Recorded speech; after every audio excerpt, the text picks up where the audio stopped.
surrounding area. And so we're thankful that you're tuning in with us. We hope that you can stay with us throughout the most of this broadcast. And so we're excited for today and this opportunity. Yes, we've got a great lineup so far. We've got our mayor, Cole Stanley, will be here in a couple of hours. We've got Jason from Sacred Streets here from Orange County, California, and he's going to be doing some live sketches for us. A lot of great things are going to happen today in the next 24 hours. So 2 o'clock on Thursday to 2 o'clock p.m. on Friday. We're going to be right here. Pastor will be right here on the bench, and we will have different guests sitting with him. And we want to invite you to come sit with us on the bench. We're located at 600 North Tyler. If you will come, we will get you on the schedule, and we'd love for you, if you have a passion for the homeless, or you just have something to share, a testimony, anything that you want to share with us to help us just change the stigma of homelessness really in the community. But like we said, we're here sitting on the bench. We'd love for you to come. We are partnering with over 100 other missions around the United States. So this is a big deal. This is also a fundraiser for us. You're going to see on the lower thirds that there's opportunities for you to give. It's going to be going to help what we do here at Faith City, feeding the homeless, sheltering the homeless, sharing the gospel of Jesus Christ with those in need. So we invite you to come and join us for the next 24 hours. Well, let me introduce us. Probably should have done that at the beginning. My name is Robert Burton. I am the Executive Director here at Faith City Mission. It is an honor to serve. Heidi Keithley is our Development Director. She helps with fundraising and connecting with our community, and she works with our PR department. And so, as most of us do here, we all wear multiple different hats, but it is our honor to be with you today, and we hope that we can get some great information out to the Panhandle community. All right. Well, we're going to invite our first guest, Miss Paula O'Neill, to come sit on the bench. Yeah.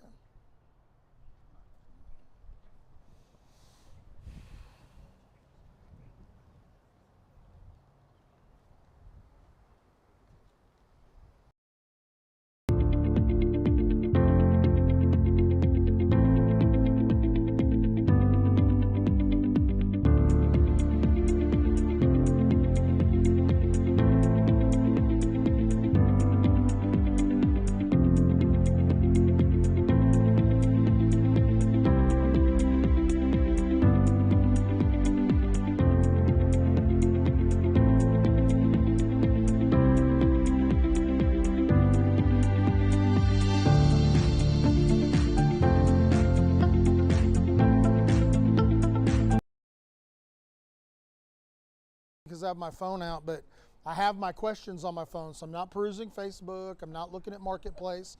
I do have some questions. It is my honor to sit with Miss Paula O'Neill. She has been a longtime partner of Faith City Mission. She serves on our board, has been our board president before, but just a great partner, but also a voice of reason and counsel. And so I'm forever thankful to be able to have her in our corner. And so, Paula, I'm so glad you're with me today. Thank you for having me, Robert. Yes, ma'am. So I do have some questions on my phone. Okay. So I want to ask, in your opinion, what are some of the biggest misconceptions people have about homelessness? Probably some of the biggest are that they're lazy, that perhaps these homeless people are lazy. They should just get a job. They should just put forth some effort, and so many times that's not the case at all. Some situations have happened that have caused people to find themselves, maybe they lived paycheck to paycheck and the battery went out in their car, and then a tire went out and they couldn't get to their job, and so they lost their job, and then pretty soon they don't have a support network to help them, and they find themselves homeless. There are lots of situations, and so that might be one I would think of. How do you think mental health affects maybe a homeless situation? I think mental health these days is a great part of our homeless situation that we see. I don't know why we've had such a great increase in mental health illness, right. But I do believe we see it in the homeless population. What is your opinion or your thought on how can our local organizations, Faith City, different ones in the city that are solely directed at helping the homeless, how do you feel like we could better serve those that are dealing with mental health issues? That's a tough question, and I think we need more resources for just mental health. And I think that's real hard for us at Faith City Mission to handle successfully, because it's so complicated and multifaceted, and it's not just one thing. It's not just helping them have money to pay the bills or whatever. Right. Yeah. It's very complicated. Yes.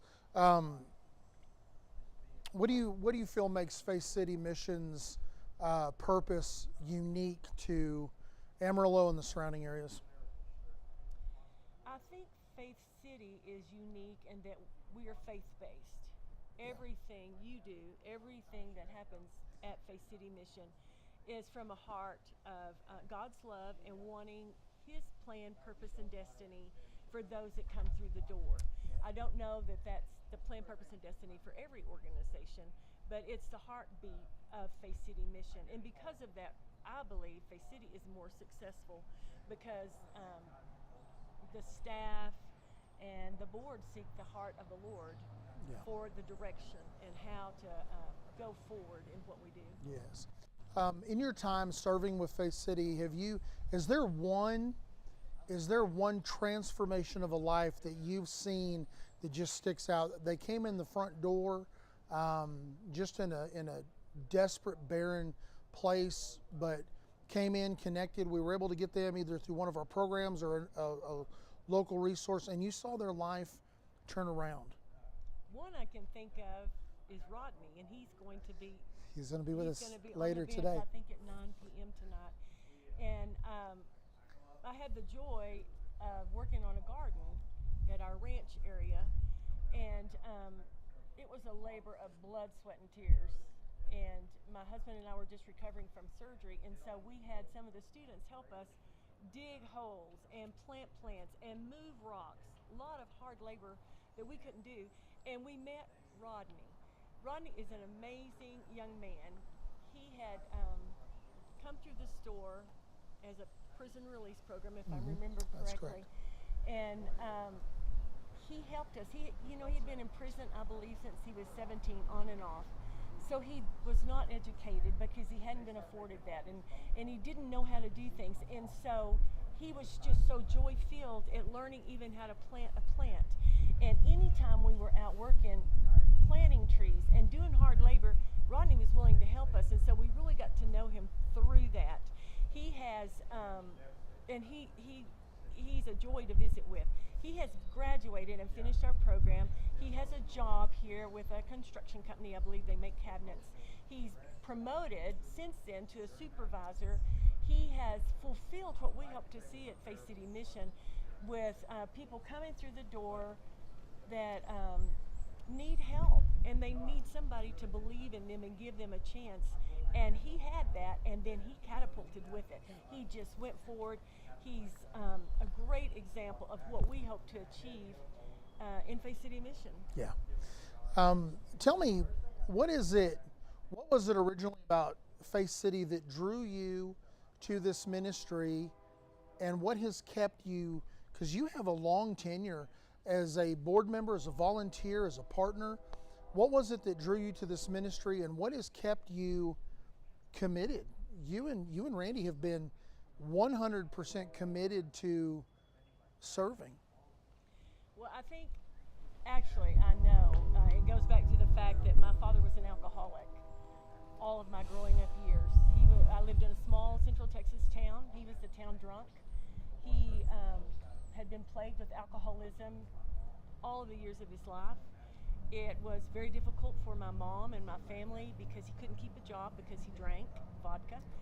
And so because of that, anyway, I'll finish my story with my dad. He came home drunk one day, too many for my mom, and I was 32 years old at this time. And so she demanded, that was it. She was done. She wanted a divorce. And so I guess he realized for some reason that this really must be the time.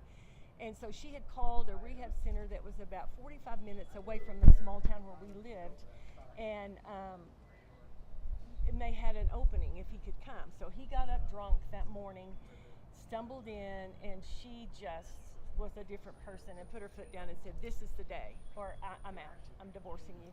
So he said, "Okay, I'll go to this rehab center and I'll prove to all of you I don't have a drinking problem." So he got in his little bitty truck and he got about halfway there, and Jesus himself manifested in the front seat of the cab of that little truck with my dad. Now, my dad didn't have a reference for this type of encounter with the Lord, nor did any of us. I'd never heard of anything like this. But the love emanated from Jesus in such a way, it broke my dad. He wept and he wept. He completely surrendered everything to the Lord, and God completely healed him. He came immediately sober. He was instantly healed, body, soul, and spirit.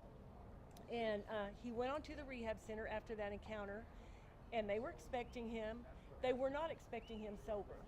And so they put him in detox. He had no symptoms. They later ran tests on him because they couldn't believe he had been drinking since he was 9 years old to numb the effects of his father's alcoholism and how his father beat him. So anyway, he went through that whole thing, and we went to family counseling. He ended the time at the rehab center, came back home. Mother wanted all of us to go to church together, and we did. And when the pastor gave the invitation, my dad catapulted himself down at the front, and I thought, this must really be true. I mean, he must have really changed. Well, my dad had changed, but I hadn't changed. I was still very angry, and it was hard. He had changed and I hadn't. He had never told me he loved me, been very emotionally apart from me, was very abusive. And so at the time my dad went into the rehab center, 9 months prior to that, I had joined a discipleship program, very intense discipleship program at our church, to learn to hear the voice of the Lord and walk with him more.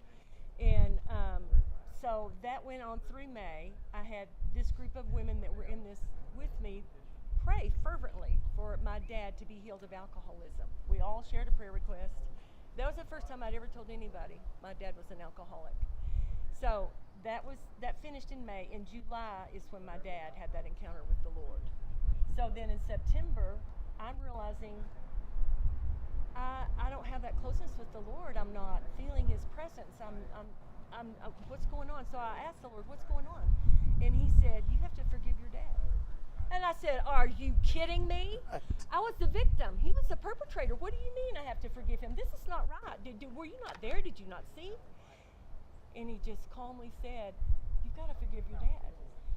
And I remembered a scripture that I'd learned in that discipleship class that was Matthew 6:14. And if you forgive those that sin against you, your heavenly Father will forgive you. But if you do not forgive, he will not forgive your sins.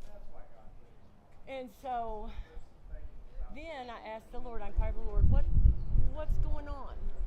And he said, you have to forgive your dad.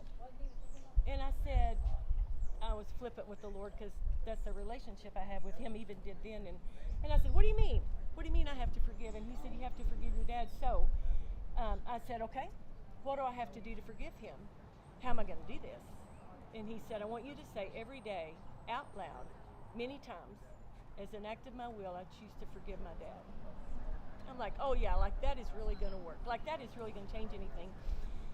And he said, Paula, I want you to do that until your heart changes. So I started out very flippantly. Okay. And as I was vacuuming, as an act of my will, I choose to forgive my dad. Right. It was very flippantly. And washing the dishes, doing whatever I did. But I did it every day. I did it every day. I said, as an act of my will, I choose to forgive my dad. And so I noticed, I don't know, 3 weeks in or so, my heart might be softening a little. But about 6 weeks, and I don't remember the exact day, but my dad called. He would call, and at the end of the call, after he got out of rehab, he would say, I love you. And I would say, see you later, because I just didn't have it. And so that morning when he called and the phone call was finished and he said, I love you, out of my mouth came before I even thought, I love you, Dad. And I knew my heart had really changed. So because of my experience growing up with an alcoholic father, that's what's tendered my heart, I think, toward Faith City Mission. Yeah. Now, I will say, my dad loved to tell the story about when he met Jesus, and he would be teary-eyed every time, and I'd love to hear every time he told it. And so my mother forgave him, and they had 19 more years after that of trust and love and just enjoyment. And so I thank the Lord for those years. But I do thank the Lord for the experience and the growth I experienced through having a dad who suffered with alcoholism. So I think that's what keeps me coming back to Faith City Mission. And the time and the money and the experience that Randy and I have had through Faith City Mission, I've seen lives change.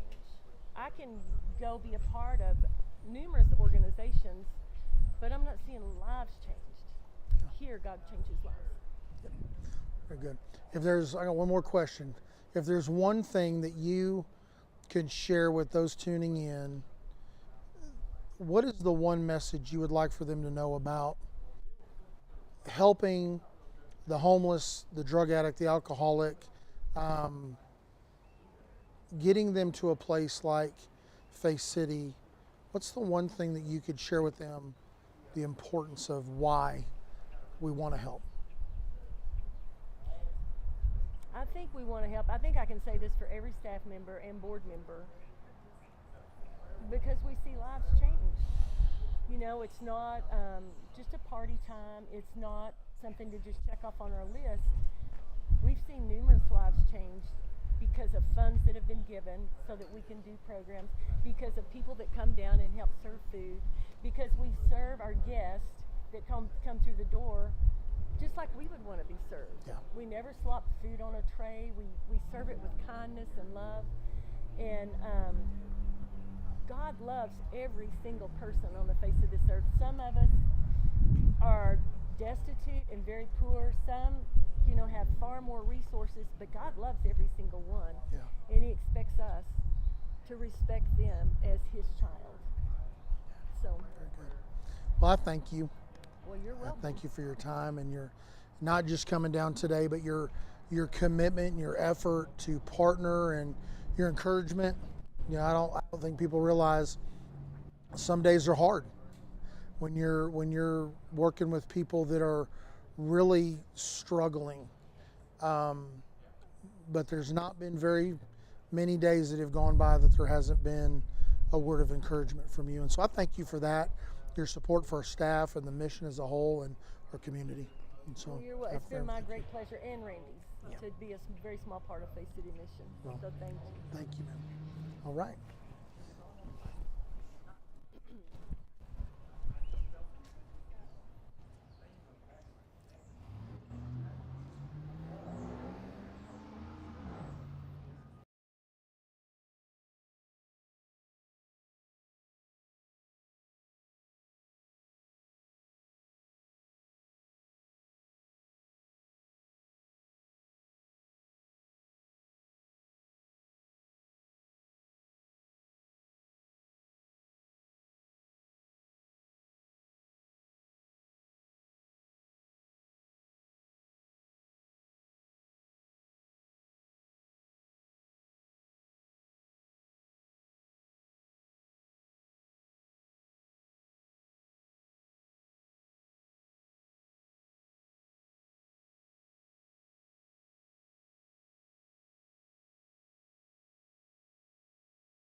Yep. I'm Robert. I'm Brittany. Brittany? Yes. Awesome. Brittany, what's your last name? You can call me Brittany Cole. Okay, cool. Well, we've got Brittany with us today. Tell me who you're with. Brittany Cole Photography. You're from Nicole Photography. All right. Well, thank you for joining me today. So let me ask you, just right off the bat, I understand that you do, you've been doing quite a bit of photography with some local entities here in the city that help the homeless. And so, what is the one thing in your time of photographing and documenting and engaging? What is the one thing that you, now being up close and personal with that, what is the one thing that you wish that the community knew about homelessness? Ooh. So just from me being up there and photographing and getting their stories, it put a human aspect on them. Yeah. And I know that sounds like really bad, you know, like we're all supposed to Yeah. treat people like humans and everything, but when you're not around that type of community or haven't been raised up around it, it's very eye-opening. Yeah. Yeah, I've noticed in my time around Face City and around the city that they've been described as, you know, faceless neighbors or nameless neighbors, and the reality of it is they are people, you know. And I think early on when I started this, I realized this is somebody's son or daughter. This is somebody's grandson or granddaughter. This is somebody's father or mother. And everybody has a story. Yep. And I think whenever you begin to realize that aspect of these are people with emotions and a history and loved ones that do love them, just wonder where they're at. And then they're separated from family for whatever reason. I think it really does bring a very human reality to, you know what, there's not much that separates any of us from being in that. So I love the fact that through your photography you're seeing that. You know, we have Jason here from California. He's doing the artwork, and one of the things that he said was he did an art piece. It really moved me. He said he did an art piece for a gentleman in California that was homeless, and later on he reconnected with him and he said, you know, after I saw the portrait that you drew of me, I saw myself. And out of that he entered into a rehab. He ended up going and getting a job, and he turned his life around, but it took somebody seeing him to allow him to see himself. And so I love the fact that you're doing that, putting a face and a name to what some have called a epidemic, and I think we just lose sight sometimes. And so with that, you know, why do you feel, since you've been doing that, why do you feel like resources like Face City Mission and the different ones in our community that focus on the homeless community, why do you feel like they're important? That's a great question. So when I was interviewing one of the homeless people, she's at Transformation Park now, and when we were talking, all of her trauma started off as a child. Like, she didn't choose what happened to her. Yeah. And that's a lot of the things that people don't realize, that it's not a choice for a lot of people, and everyone in her life let her down. When she was talking, like, you know, she's crying, and I saw like the child in her that wants to be healed. Yeah. Oh, it's gonna get me all teary-eyed. But it just reminded me of my little girl. And so I think it is incredible that there are places like this put into place to heal these trauma aspects that people are going through that they don't ask for. Right. What is your thought? You know, like for us here, we have several different programs. We have the 2 drug recovery programs, and in those programs, we take a very holistic view of, you know, it's not just about fixing a homeless situation or a drug addiction. It's meeting people where they're at mentally, emotionally, physically, and spiritually. How do you see that approach works or doesn't? Maybe it doesn't work, in your opinion. I haven't been around it long enough to see it not work yet. But I think that when you are addressing the healing aspect of things first, that stays with people longer than just like throwing them in a 30-day program. Right. Yeah. You have to find, our belief here is you get to the root cause. Yep. If we can help get the healing of the root cause, then we feel like we have there's a better chance and an opportunity to see that life fully transformed. And so we try to really work, if they're willing to get to that spot. And I do understand that there's those that maybe they're okay where they're at right now. Right. They just need a meal and a place to stay and some clean clothes, and we're good with that too. Right. We're gonna meet you there. And so, what is your thought on the processes of maybe the mental illness? I was talking to Ms. Paula about that. The role that mental illness plays in the homeless community that you've seen, and then maybe what are some practical ways that we could open that conversation to give maybe some better resources, because we don't necessarily have the staff. You can't recreate the wheel all the time, but there has to be a way to get partnered with those resources. So in your opinion, what role do you see that plays in homelessness, and how can maybe ourselves, Transformation Park, Salvation Army, how could we maybe do a better job of finding resources? I feel like it's the major part, because once somebody goes down like the mental road of not being good enough or having that trauma, it's hard to get out of that mindset, and they go to other things to numb it or to fix it. Right. And what I've noticed during my time of getting the stories of the homeless people is people aren't asking questions. What they're doing is they're just saying, oh, you need this, here, let me just give it to you. They're not sitting down and asking, how was your childhood? Yeah. What happened during that process? What led you to go to the streets? And it was pretty shocking sometimes when I would go to interview one of the people. I was the only one, or the first one, that's ever sat down with them to ask, how are you doing? How did you get here? What are your goals? How do you want to get there? And put a human aspect to it. But maybe ask them what happened. exactly. It's hearing that story. I think we need to do a better job of trying to partner together with resources. I know there's resources in the city, but they seem to be limited for mental health.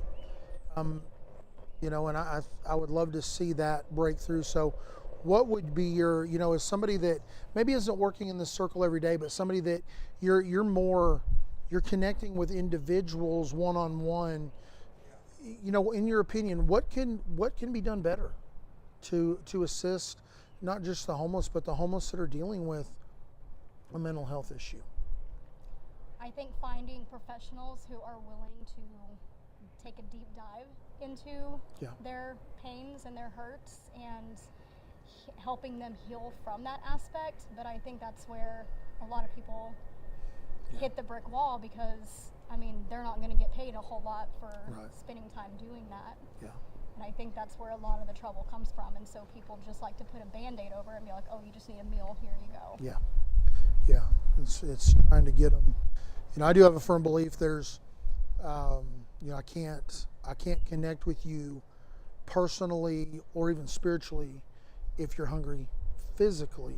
But I think we do. I agree. I think we have to go beyond sometimes just the handing of a meal. I know there's a time for a meal. And we serve them here every single day, 7 days a week. But then I think there's a time when conversations arise, really having real conversations and finding the avenue. Yeah. How can we may not have that resource, but let me point you in that direction. Let me get you with a case manager that maybe does, and seeing that. So I think it's a very real concern, to be real honest with you. So just one more question.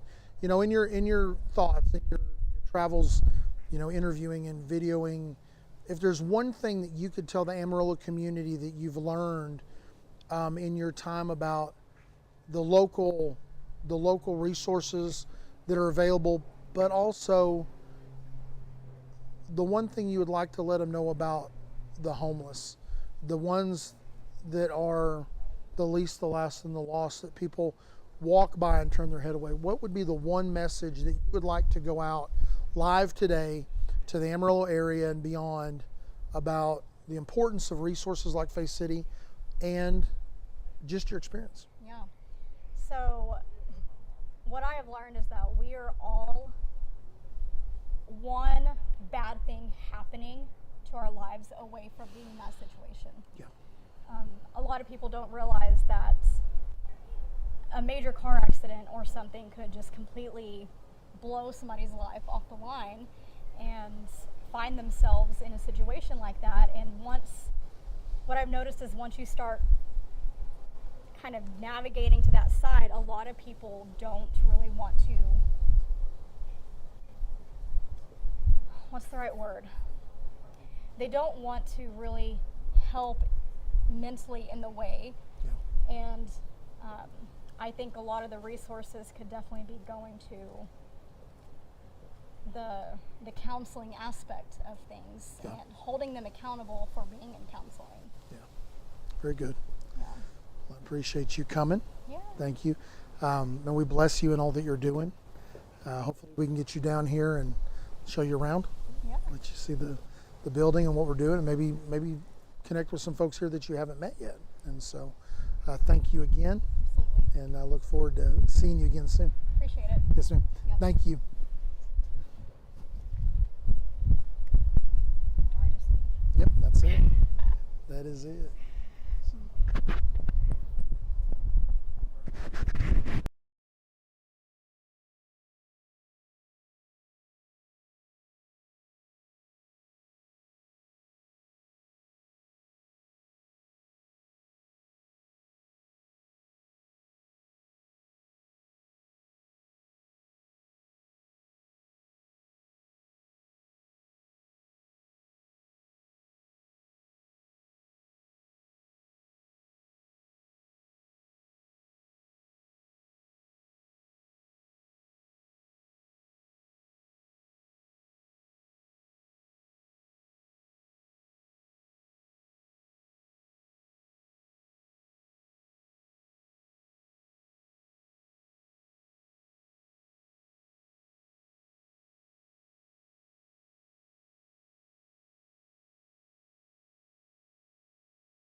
Well, we're back again. I'm Robert Burton, the Executive Director of Faith City Mission in Amarillo, Texas.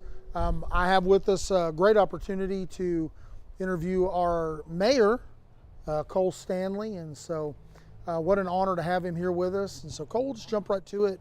You know, when you think of homelessness in our city, what's the one thing that jumps out to you? Anytime you think of homelessness, it's your first thought. So for me, and I sit in a somewhat of a unique position of actually seeing all of the resources that we do have. So I think before volunteering as much as I have down at the city, and really being educated to the level that I had, I thought it was a lack of resources. I thought, well, we just don't have the resources available, and that's why we can't help people. What I understand now, Robert, is that we do have a tremendous amount of resources, and our greatest resource is the people that we get to live around and how philanthropic, evangelical, I'd say community-minded we are, and we truly want to help each other. We live in kind of that cowboy culture where everybody, that you can help, you should, and treat others the way you'd want to be treated, right? So with that, I think now my perspective has been that there is a small portion of our community that is unhoused, and that they choose that, and that they want that. And I don't see a great opportunity to help them. But then there's a much larger portion of our population, especially when you get into the numbers of individuals, that they do want your help. And I think the thing that lacks for those individuals is probably two words, and I'd say love and hope. And a lack of feeling loved and being willing to be lovable, and then a hopelessness that this is just my lot in life. And so that's where we push, and that's where I try to spend my time and energy and support, is providing that there's hope. Like, there's people around you that have come through this, and that they are living a blessed life. With that, how important is it, do you think, for the local resources, Faith City Mission, Transformation Park, Salvation Army, the different ones that are really centrally focused on helping the homeless community?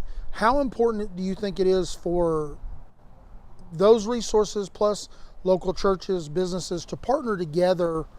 Maybe not necessarily be, us against the world, we're on an island over here, but to truly come together in partnership and say, hey, this is what we do well, this is what you do well, how can we assist one another to make lives better? Right. I think the best thing that I could say in trying to contribute to that, Robert, would be if all of our nonprofits, all of our outreach, all of our community-minded individuals, entities, and even large philanthropic would understand we're not all trying to drink from the same well. Yeah. We may all be tied into the same aquifer. Yeah. And we are using a lot of the same resources, but the fear of lack in having to compete for resources amongst the groups is what I see that becomes the most divisive. Yeah. It puts people into kind of a silo of we have our little thing, let's just focus here, let's not ask for help, and then let's not let anybody know maybe kind of where we're working. And so that makes it very difficult, because the community is in the trenches, and if we want to help this community, we're going to have to be willing to get in the trenches together, and that means no fear of lack, just willing to give. And so with that, I think once you realize you've got an aquifer below you that we can all share, it makes it easier for us to partner together and become more one vision. It's my belief that, from my experience, that we live in the Panhandle, in one of the most benevolent areas in the nation. People are willing to give. I think they just need to know what they're giving to.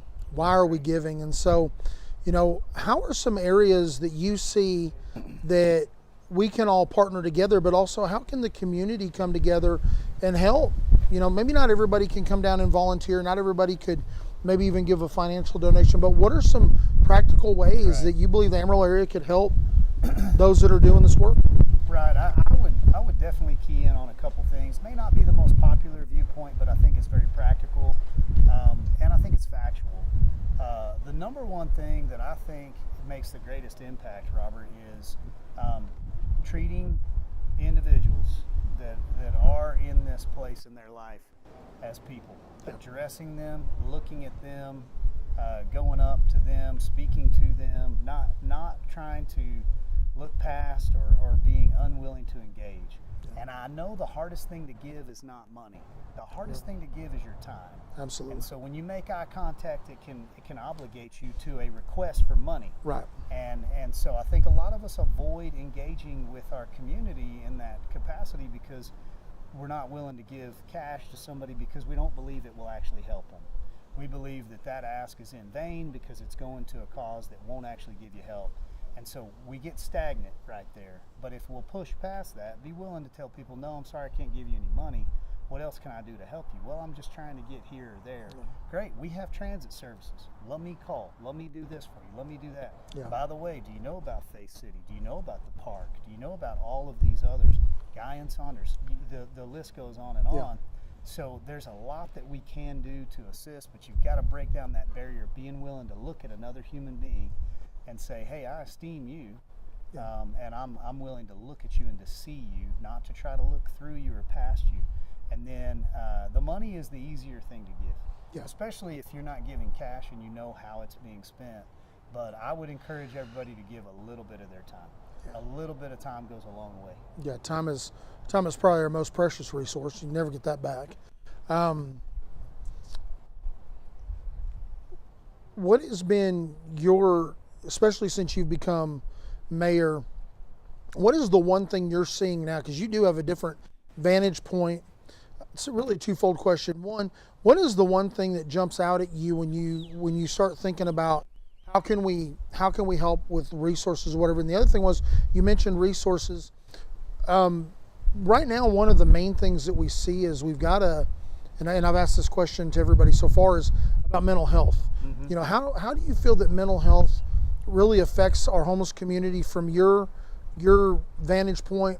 And then two, what are some practical ways that, you know, Faith City, Transformation Park, an individual on the street can find those resources that are available to get somebody with the right care for mental health care? My perspective, and I think it's easy to get there, when you're in that role, you become the easiest person to kind of blame and to shoot at, and so you take a little bit of damage along the way, and it's easy to become cynical and to feel like, you know, it's overwhelming, the size of the problem. And so my vantage point is to stay focused on the individual and to try to help the one. And I think that's the key takeaway for me is okay, I hear your numbers and I see how the state of mental health is continuing to become more problematic. I see that we're going to be 5 years away from, say, a state mental health hospital, and that we have all of the curriculum that needs to be developed to create these new jobs, and that can just get overwhelming. And then sometimes you take your eye off of the one. And so I think for all of us, we need to be in a position where we're saying, you know, what's the next little thing that the Lord's telling me to do today? Is it just to hand that man a bottle of water and say, hey, hope you have a good day, and to look at him or to look at her? Or is it to really go and engage and say, I'm taking on this challenge of this one little area because I feel led to? It's not a lack of opportunity. I think it's an overwhelming issue that we have a lack of human resources that engage because we see so many holes that need to be plugged, and so you just let them all continue to run. So my vantage point is pretty unique in feeling like the expectations are high and I can't get to all of them. Yeah. But I balance that with remembering, man, I live around the best community of people. Right. And we do so much already. And so we all just have to do our little bit every day, and it makes the biggest of differences. Yeah. One more question for you. Why do you feel that as a representative of our city, I mean, I know you're a business owner and, you know, you're active with your business, but now in the community as the mayor, and being a little bit more hands-on with some things, why do you believe that places like Faith City Mission, or do you feel that they are important to our city and our surrounding area? I would stress, the grave importance, not great, but grave importance of keeping places like this supported locally. And here's why. We have to acknowledge the fact that what is missing in our society is family. And so the more that we become and allow ourselves to be isolated, the more connectivity we have on our cell phone, the more isolated we can become. And I see this in our seniors and our elderly aging population, where they spend more time in their households and they're not connected with their family. And so the answer to all of this is truly family, because family provides foundation and it provides love in those times when we feel like we're not. And so what you see Faith City and what you see other organizations like this doing is you're creating a family outreach. And so there are people that will call you brother and mean it. And it's because they feel connected to you the way you feel connected to blood family. And so looking at that, like, we all have to recognize Amarillo is our family. And these are all family members. And when you see the human element in it, I think it allows you to help in the right ways. And so that's my encouragement, is to stop, not to drive past. Now, I encourage you not to give cash to people in the middle of the road. We got signs all over town, like, there's better ways to help. But that small amount of cash isn't really meeting the greatest of needs. The greatest of needs is recognizing those individuals that are part of your community. Yeah, we do feel that here, one of our things that we've been striving for, I moved into this role just under 2 years ago, and it was really, my heart was to build a place of community for those coming in off the street, whether they come into our recovery program or they're just coming, for a chapel service, a meal, or close, but try to build community, open conversations, to get to know people. We believe that, everybody has a story, and every story is important. But I think sometimes if you don't build community, you never hear the story of how somebody got there, the why. Right. And I think when we don't know the why, or we don't know their story, they just become a number. And I think we need to really get back to the humanity part of, let's give you a place where this becomes your community, a safe place where you can come and not just get a resource, but maybe you connect with somebody at a human level. Yes, sir. And I think that you're never going to find more satisfaction in this life, on this side of eternity, in every pleasure and every self-centered thing that we do. We find so much satisfaction in helping those around us and truly engaging. And so it comes at a risk. I just think it's worth the risk, and I appreciate what you guys do. And then I hope you open the doors up wide enough and continue to announce, like, we've got work to do here. Y'all are all welcome. Show up when you can. Come and help. And so the more we encourage people to get involved, I think the more we can tackle this in the right way. Yeah, absolutely. Well, man, I appreciate your time. It's always an honor. Yeah, Thank you. Appreciate you. We appreciate what you do for our city, and we bless you. And so, as Cole said, there are great opportunities, not just at Faith City, but at all the resources in our area to come and volunteer. We make sure that we keep a smaller staff so that the resources that come in can be utilized to help those in need. And so with that, we do need volunteers. So, if you'd love to come down and find out about a volunteer opportunity, don't hesitate to call us.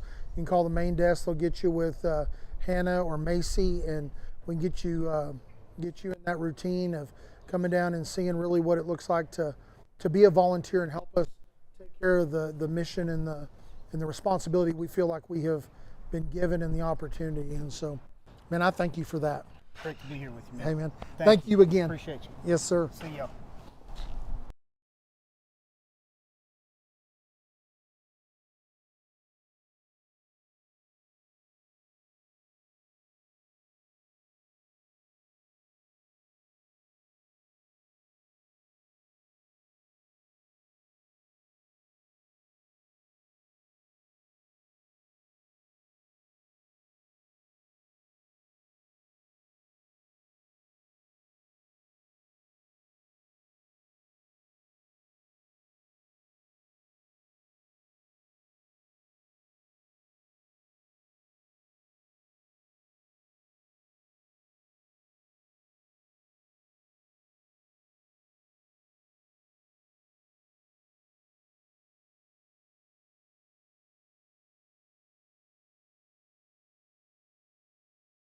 Mission has been in Amarillo since 1951. We were started here by a couple named Dick and B. Hogan. They had a long history here. They actually worked in the homeless community, not just here, but also planted a mission in Wichita Falls. They worked in California. That was their life's passion. And since then, we've carried on that tradition and the vision of what they had to feed the hungry, clothe the naked, shelter the homeless, and to preach the gospel. I know that sometimes the structure is maybe not the most popular, but we feel that it works, and we just want to honor those that came before us. And we're not here today in 2025 without the help of our community and our volunteers and our donors and our staff and those of you that have come out. And so, we would love to give you the opportunity to come down, and even if you just want to come down and tour and see our facility. If you've never been in this building, we moved in this building 5 years ago. You can contact the main desk. We can get a tour set up, show you around, so you can see everything we're doing inside of this facility. Not just the clothing ministry or the meals or those things, but the drug recovery programs, the overnight shelters, the Mission Night program, the work program that we offer to those that have jobs but need a place to stay. There's a lot going on here, and we would love to give you the opportunity to come and just connect, maybe come share a meal with us and come and check it out. And so, we got a long road ahead of us, many hours still with many more interviews. And so we thank you for tuning in and staying with us, and we look forward to more time with you.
Good.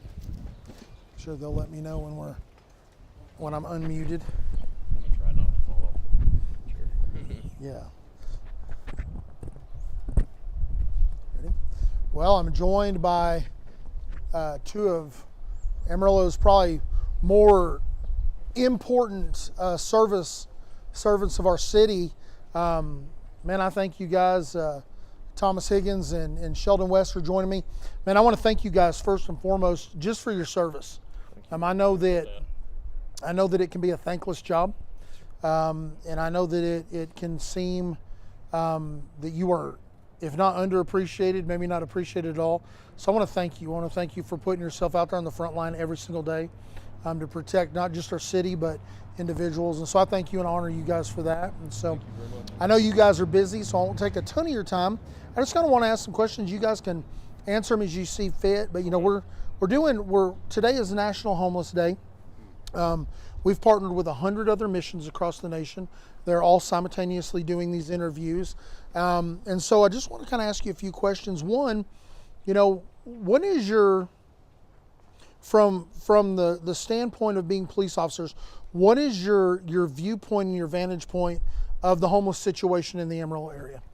I'll take the first on that. Okay. So I'm a part of the community engagement team, and we office out of the downtown APD building. We see that on a daily basis, homelessness and the effects of homelessness. It's something we deal with daily. We are right next door to the old Guy on Sanders Resource Center. It's in our backyard, and that's something that we go and check with the unhoused population over there on a daily basis as part of our normal rounds. We see kind of, obviously from the police perspective, the criminal aspect that is generally present with some of our unhoused individuals. That's something we're trying to get away from more of an enforcement branch than putting ourselves in a position to be more of a helper in situations like that. We partner with Jason Riddlesberger, who's the director of community development. Right. We work closely with Transformation Park, the new unhoused facility that we have off of 6th Street. So it's something that we deal with and we see on a daily basis. What are in your experiences when you're out on the streets? Because I know that, like for us, some of our homeless guests that come in here, some of them are very, you know, docile. They're very kind. They're gentle, but also there are some that can be combative, maybe even downright mean, maybe sometimes. What for the community? What information do you think that you could give them when, you know, confronted with somebody that maybe they're in a homeless situation and they're just agitated, and maybe they've confronted somebody out on the street, or, you know, I know even across the street we've had instances where we've had our staff come in and out and they've been, you know, confronted or yelled at or cussed at or threatened. And so what's some information you can give the community on how to maybe not interact, but how do you respond to that? Yeah, definitely, because you're right. Some people they're nice people, they're good people, and they're just maybe in a bad situation, while others, as you well know, and as we do too, there are some that they run on, seems like what I would call a baseline of agitation almost, and it does not take much for them to, you know, escalate that.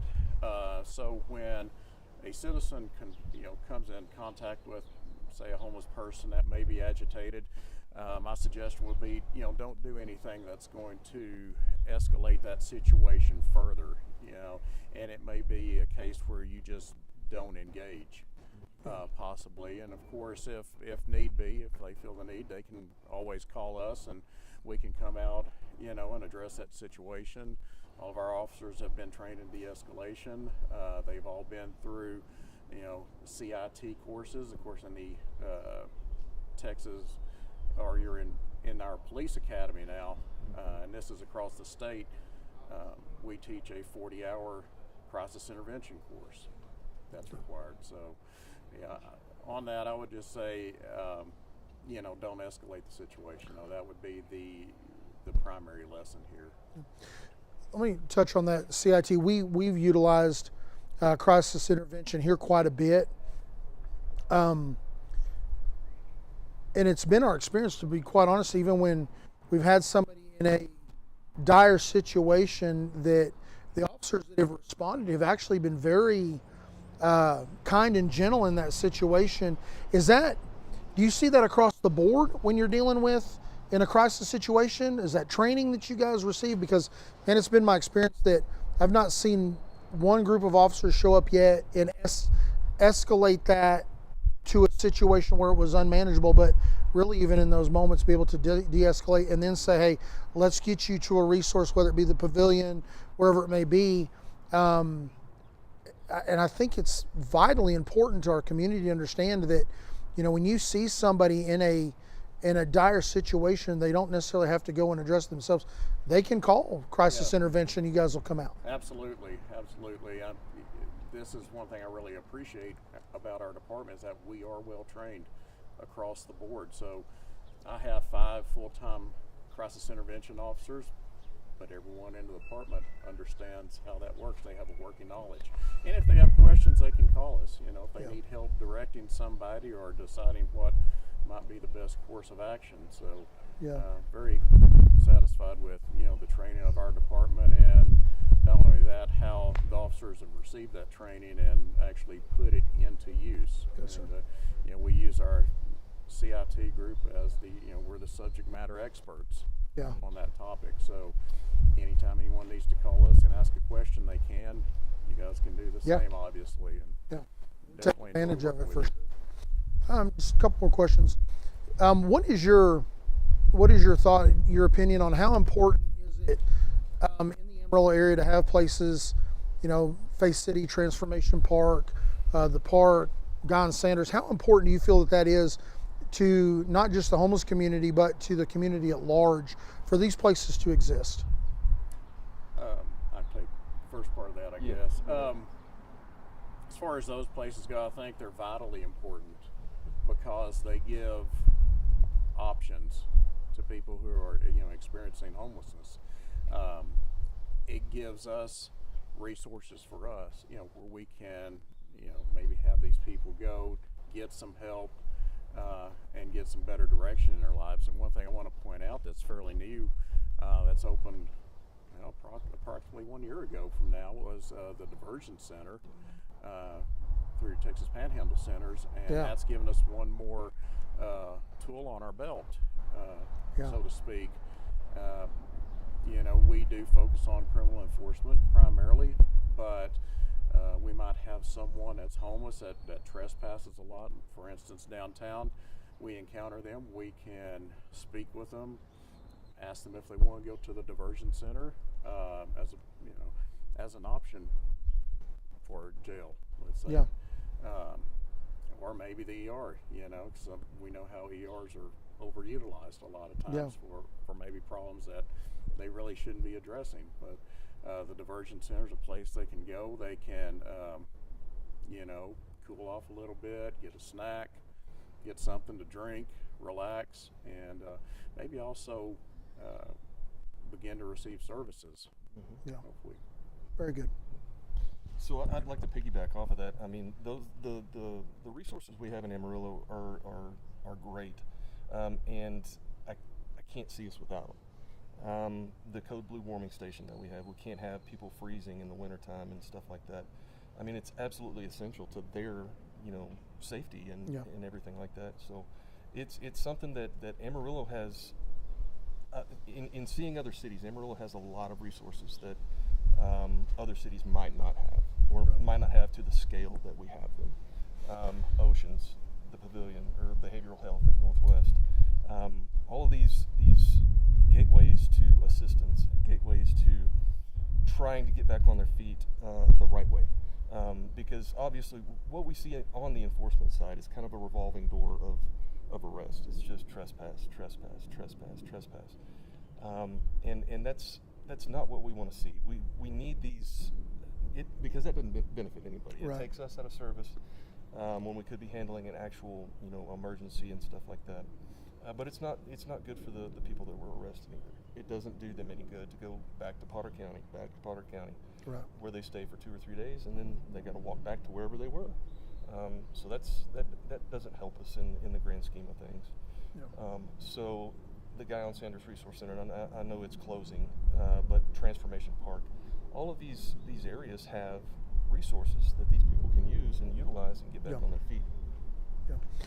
what is you know, we're going to be on here for 24 hours on the live feed.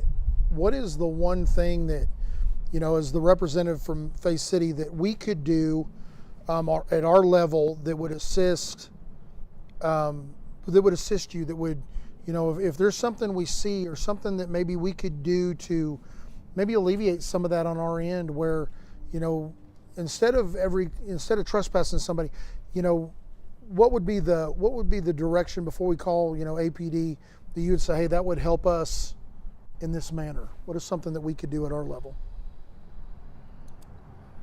First and foremost, I'd like to say that y'all do a great job on y'all's level, as it is right now. Y'all are absolutely essential, like we talked about. I can't think of anything offhand. And again, our resources that we have, I mean, they're fantastic. Yeah. We don't have to look far for help, Right. For folks. So I don't know that there was anything that I would recommend changing or anything like that. Great. Y'all are doing great. Well, we appreciate I that. think the big thing for organizations like you have here and Transformation Park and, you know, the park and all those entities, you know, is securing proper funding so you can do Right. what you're out there trying to do. You know, Yeah. and that's, you know, make people's lives better, to lift them up to a higher place Yeah. than from when they came in. Yeah, absolutely. Well, that's our goal for sure. Try to better somebody's life better than it was yesterday. Right. You know, and get them to the next level. And so, well, fellas, I appreciate you. I know you guys have got a huge responsibility in our city. I thank you again for taking the time to come and sit with me, and I thank you for your diligence in taking care of our city. I know that not every city is as blessed with men of integrity and character as we are in Amarillo, so I appreciate you guys for what you do. Thank you very much. We appreciate it. Hey, thank you. Thank you. Yes, sir. Thanks. 24 hours straight, huh? 24 hours. Yes, sir. You're a better man than I am. Well, I don't know if I can do it. they told me I signed up for it. So Need a cushion there or something? I may in a few hours. Well, man, I appreciate you guys so much. Yeah, you bet. Thank you.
We're ready, Hannah.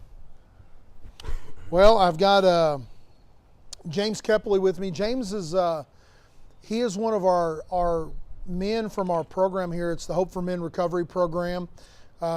He's come in. I don't know, how long have you been here now? This will be going on my third week. So 3 weeks. He's fairly brand new to Faith City and the program. And so, James, I thank you for taking time from your responsibilities and things we've got here. James, your experience coming into Faith City, first let me ask you, what has been your experience in a homeless situation? What has been that position for you? A lot of the times it's scary because you got to be on alert all the time. Even when you're sleeping, you got to be on alert. So it's pretty scary at times. But every once in a while, you find a nice person to talk with. Yeah. You know. I'm just tired of being homeless. And Yes, sir. that's the reason I want to try the program here. What's the one thing that you wish that people knew about the homeless population? There are a lot of people out there that just fell on hard times. Like me, I'd taken care of my wife for the last 15 years. She died of MS, and I wouldn't take care of myself. I was taking care of her. So when my cataract started 10, 12 years ago, it's been getting worse. So I can't find a job because I can't see. So, situations like that people run into. And then there are some out there that do a lot of drugs and they'd rather stay out on the street hidden. Yeah. And there's a lot of mental problems to where some of them should be institutionalized and some of them just need the right help, like a TPC. Yeah.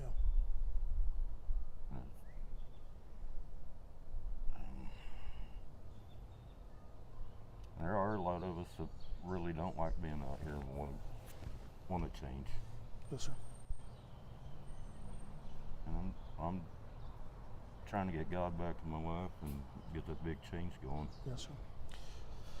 So I know you're fairly new to Faith City, but I know that when you're in the homeless community, there are resources in the city that you can go to. So what, in your opinion, since now that you've been here 3 weeks, what makes what we're doing here at Faith City, what makes that unique in your opinion? I think the faith-based part's what I need. I need to get back in right with the Lord. Yes, sir. And this place, from what I've heard, will teach me how to, or help teach me how to do it. Yeah. So you've entered into our recovery program. What's the one, coming in, entering into the program, you've been here a few weeks. What is the one thing so far that you've learned? Because it's an in-house residency program. What is some takeaways you already have? What's the one thing that you're already learning? One, maybe about the program, but two, about yourself. Well, the program, it is kind of hard, but it's teaching me how to get back into society more or less, and Yes, sir. and taking care of other homeless people, feeding them and all that. I like doing that, and I hope to get out of this. Mostly how to deal with my alcohol, which is Satan, and have the Lord help me along the right path. Yeah. So, how long were you in the homeless community? 3 years. 3 years.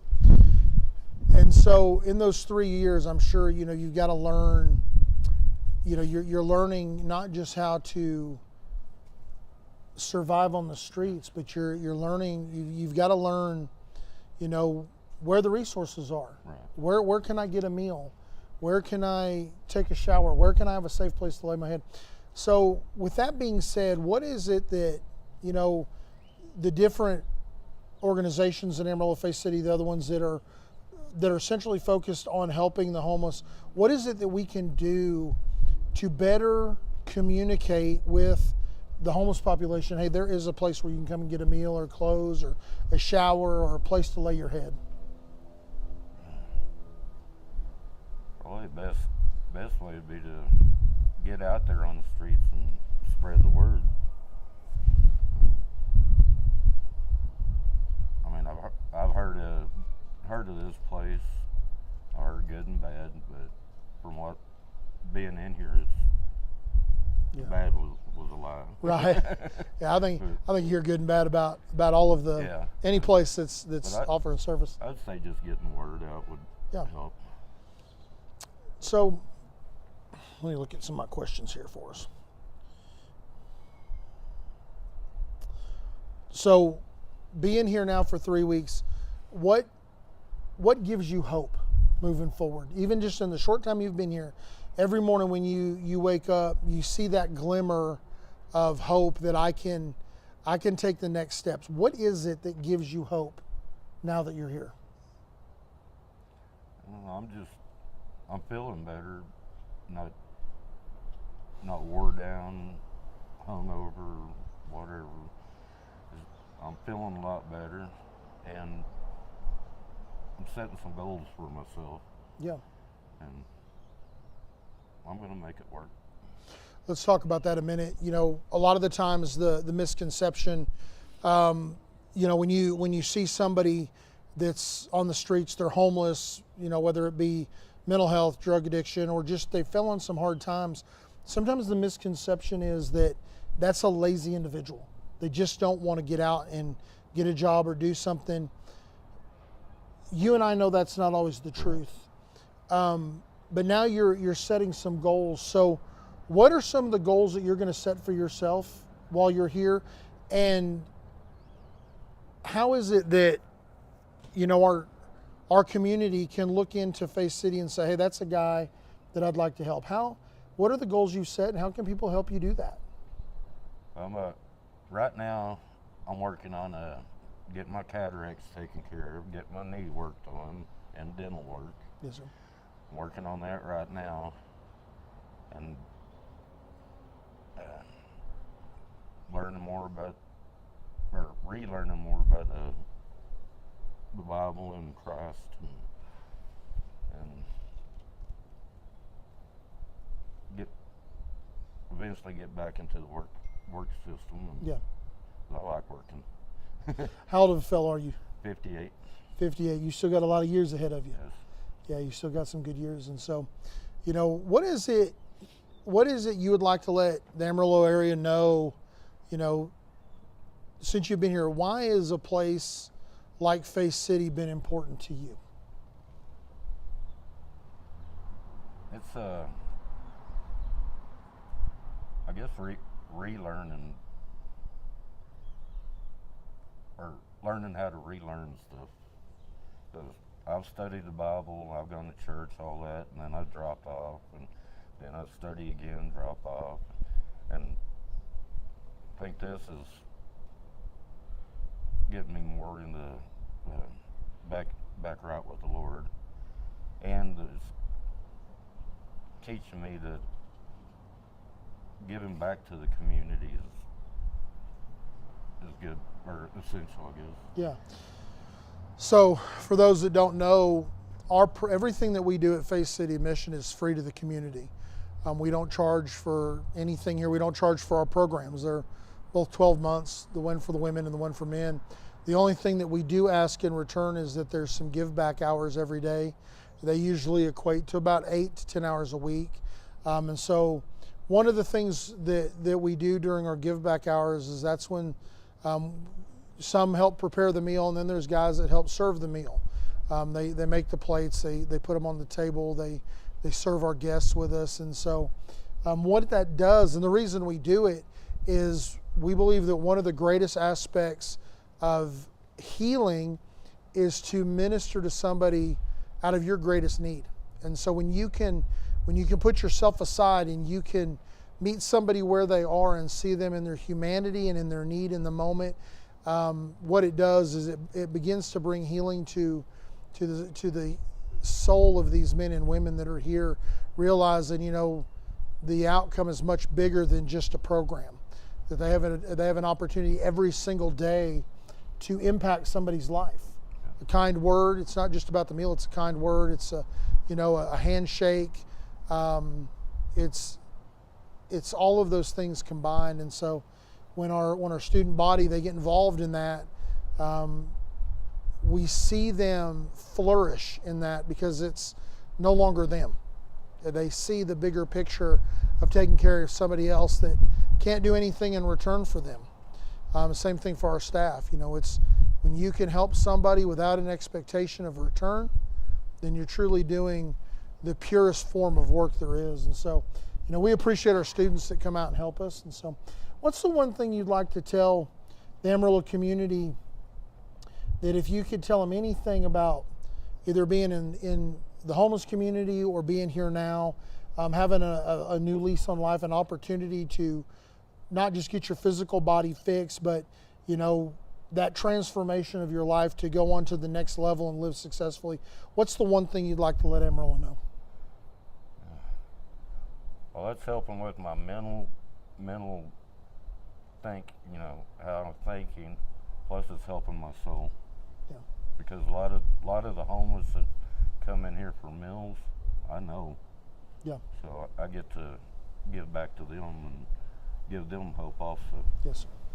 Yes, sir. Man, I appreciate you coming and sitting with me. You're welcome. I know these can be a little uncomfortable at times, but I thank you. And I'm glad you're here with us. Look forward to seeing what the next year holds for you as we move forward and get some things taken care of. And so, thank you. I'm putting it in the hands of the Lord. So. Yes, sir. Yes, sir. Well, man, thank you. You're And I welcome. appreciate you.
Ready? All right. Well, we're back. I have what is your official title here? I'm Director of Security. Director of Security, Nathan Pinkerton.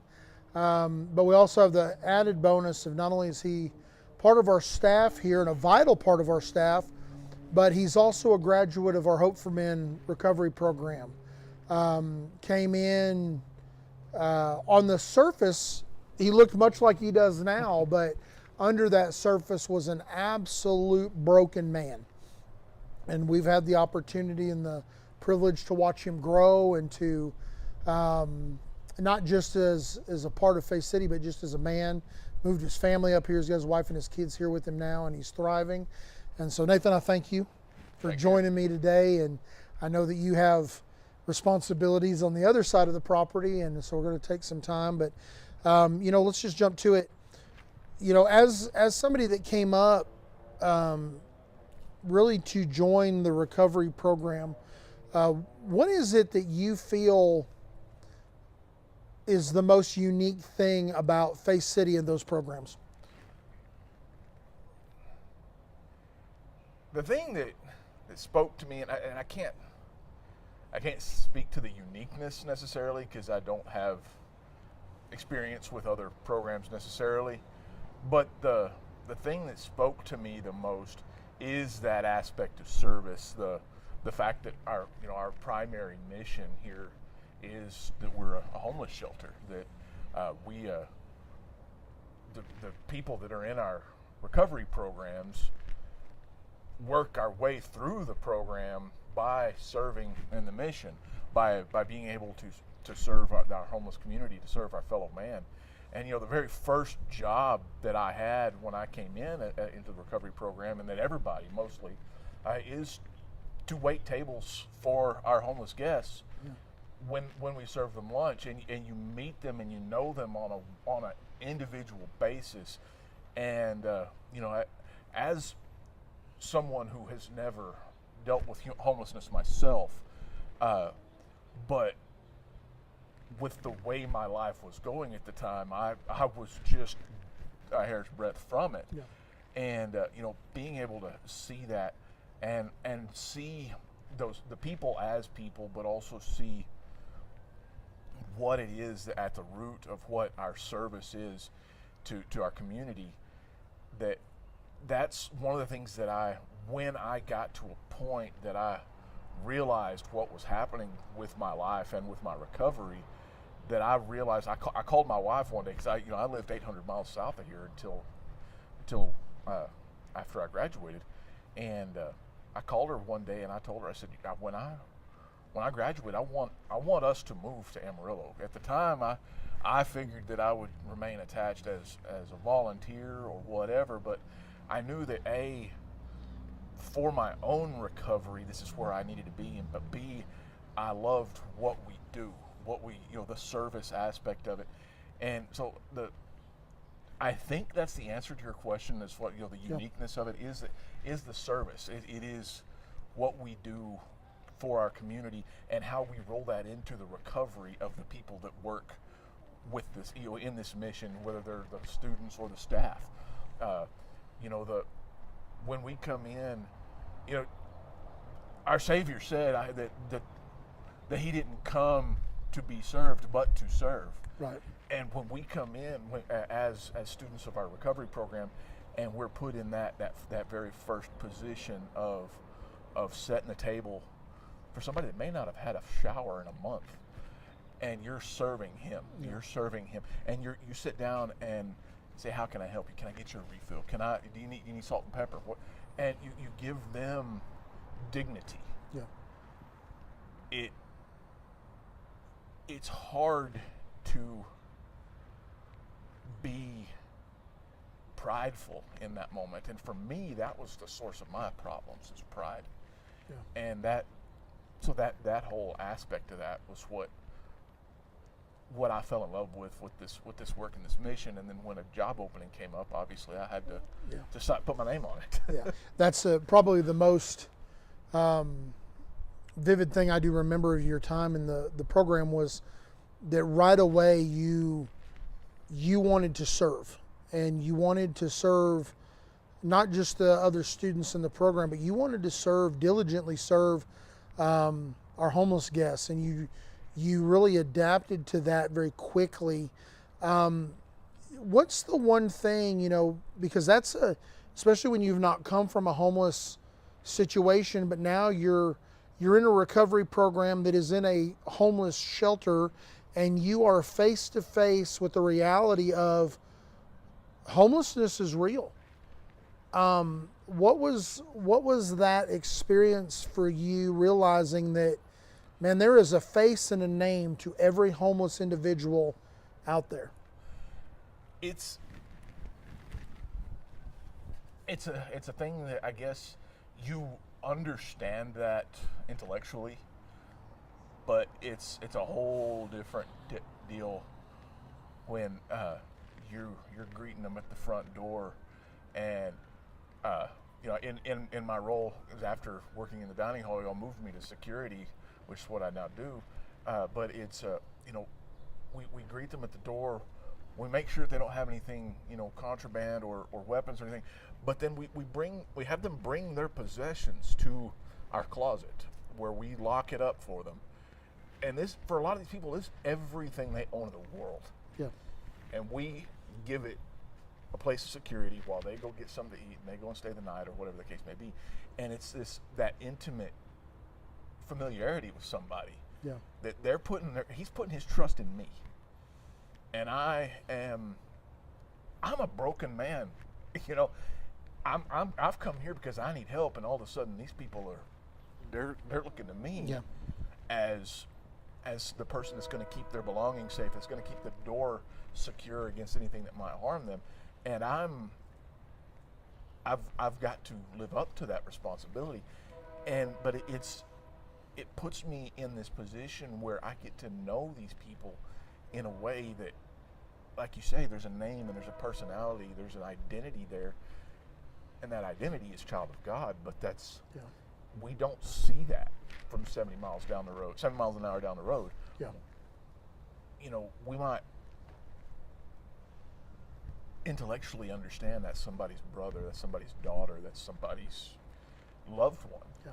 But when you're there with them individually, and they share their heartbreaks and they share their victories. I still remember my buddy Simon, and unfortunately he's passed away, but I remember the day he came up and he's like, "Hey man, I got a job." And then, and he's going to school, and he's still homeless, but he's got a plan. Yeah. And he's working towards it. And just life had hit him in the wrong way. It wasn't that he was, it wasn't necessarily choices that he made that put him where he was. I mean, he's a survivor of a civil war and a genocide, and he's a political refugee, and he comes over here and tries to make a life, but he has to start at the very bottom because he's got nothing. And it's seeing that hope and that vigor in somebody that by all means has every excuse to give up. Yeah. And then sometimes you see exactly that, and it's heartbreaking. And then you see people's family coming and looking for them, and there's somebody that loves them. It's these are really people, and it's easy to not fully grasp that, from our air-conditioned car. Yeah. I think my most favorite thing that we do is the service work of, whether it's the meals or even, when our guests are coming in through the front door, you have a up close and personal interaction to where now you've seen them beyond homelessness. You see the beauty of who they are in their personality. You see when, sometimes just somebody that comes in and they're weather beat and they're dirty and they're hungry, and we don't know what it's looked like for them out there all day, but they come in and they're eating a meal, and you have an interaction with them, and you see just a small smile in the moment, and you hear them for that minute in time. They can breathe. Yeah. And you get to begin to see the beauty and the humanity of the people that otherwise are overlooked and maybe marginalized because of their situation. I think that the part of what we do where we get to serve is probably my favorite part of what we do. I love being here, and I love the programs and those things. But when you get to serve those that they can't do anything for you in return, and you're just saying, here, let me be kind to you. I think that's the thing that probably motivates me the most every day, is that we just get to be kind to people that maybe otherwise folks aren't kind to. And so, Right. what is your viewpoint? What is your opinion of the importance of what Faith City offers to the homeless community, to, for many that don't know, not just the food, clothing and shelter, but the recovery programs, the Mission Night program for men and women that, they're just not viable on their own and they need a safe place to be. Why is this place, or a place like this, why is it important?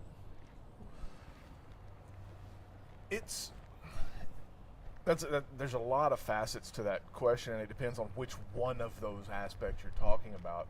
But for the very first part of it, I think has a lot to do with what my job is, and that is that it's a safe place.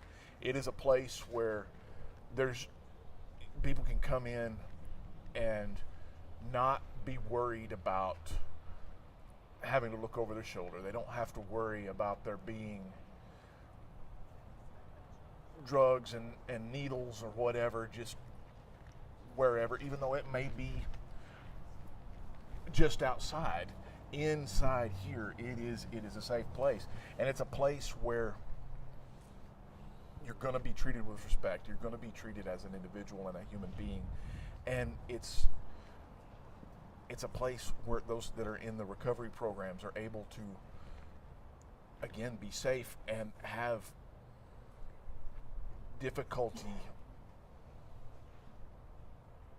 as something that they can address. When sometimes I talk to the guys that are in the program that and they ask, they'll be complaining about this or that, and they feel like things aren't going the way they ought to be. Maybe they think it's not fair. Maybe they think people are being, the rules are changing or whatever, and that's usually a perspective thing, not so much that they actually are. But one thing I've told them is it's that kind of stuff happens in here partly on purpose. You've got this thing that makes you uncomfortable and puts you in a weird position that you now get to deal with in this safe place and learn and build those tools so that when you go out into the world and something like this happens, it doesn't lead to a relapse. Right. And so you've got this element of safe place, this safety net in all of those facets that you talk about, whether it be the homeless shelter or the recovery programs or our work program or whatever. Again, that's a safety thing. It's somewhere they have a safe place to crash at the end of the day when they come home from work, while they build up some money to be able to get a place of their own. It's a place where they can have their belongings and their bed without fear of losing their job because they got evicted overnight or whatever. It really comes back to that safety, that safe haven, really, I think, is the short answer to your question. Yeah, I agree. The safety aspect of what we do is vitally important to our guests when they come in the building, that they know that I'm protected here. I know a lot of them, they may not like the rules, they may not even like the process of it, but at the end of the day, I believe that everybody, we have some basic needs, and one of those basic needs is security. It's the safety aspect, and so I'm thankful for those that that get up there and make sure that we're diligent in what we need to do, but also that when our guests come in, they know, man, I'm in a safe place, and that's good. If there's one thing you can tell the Amarillo area that is important to you for them to know about Faith City, what is it? I think and I've seen a little bit of the interviews before, so I think I'm probably going to be ringing the same bell on that. But we can always use hands. Anybody that's able to come and volunteer and help out is always a welcome thing. It's good for the soul to give and to volunteer. I think it gives an opportunity to meet these people and get to know them and see how that aspect of the world is. Yeah. It gives those people an opportunity to be served and to have some additional loving that comes from that. Because one thing I observe when people come in to volunteer, they come in fresh and with a desire to serve, that sometimes the people that are here day in and day out, that becomes more routine. And it's not apathy or anything, but anything that we do every day sometimes becomes routine, whereas the volunteers come in with a fresh zeal. Yeah. And they come in with a love that they want to share with these people, and that's good for everyone involved. Yeah. And that's the thing that I would push the hardest is, Yeah. please come give your time. Come and give your time, yeah. And we know that time is a precious resource, but man, the return on that when you've come and you've served somebody, you can't weigh that in dollars and cents. To be able to come, I started out here in 2013 as a volunteer. I would not trade those years as a volunteer for anything in the world. I got some great knowledge, learned a lot of things, but I also built some connections with those in the homeless community, those that are maybe not homeless, they're in the category of the working poor. But to come down and be able to say, here I am, send me, and really be the hands and feet of Jesus, and just come down. With this summer, we were blessed with a lot of volunteers, but one group in particular, they were from the Dallas area. They brought their youth group, and they volunteered. They alternated days all week. One day they'd be at Transformation Park, and then one day they would be here. And to see not just their diligence in serving, but the excitement they had, these teenage kids, when they got to connect with somebody at a level, on a personal level, to get to have a conversation with somebody that maybe hasn't had a conversation with another human in days, but then also the physical touch, the handshake, a hand on the shoulder. It was life-changing for not only those kids, but for us as a staff that got to see that, but also for our guests. And so if you have any interest in volunteering, we would love to have you come. We have two outreaches coming up, and one in November, one in December, for Thanksgiving and Christmas. And we need extra help on those days. And so now's the time to sign up. We'd love to have you. And so, Absolutely. Nathan, I thank you. Man, I'm proud of you. Well, thank you. I'm proud of you. I've watched you. I get to watch you now every day, but I got to watch you in the program grow and really become not just the man that your family and the staff hoped to be, but the man that you wanted to be. And so we've had a front row seat to that. I'm thankful for that. I'm thankful that we get to partner together every single day and serve this ministry. And I'm thankful that we got this opportunity together just to kind of chit-chat about what we do here. Yes, and sir. So I thank you, Thank and I you. honor you, and I bless you. So, Thanks all for right. having me. Yes, sir.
Well, we're back with Cody Hudson.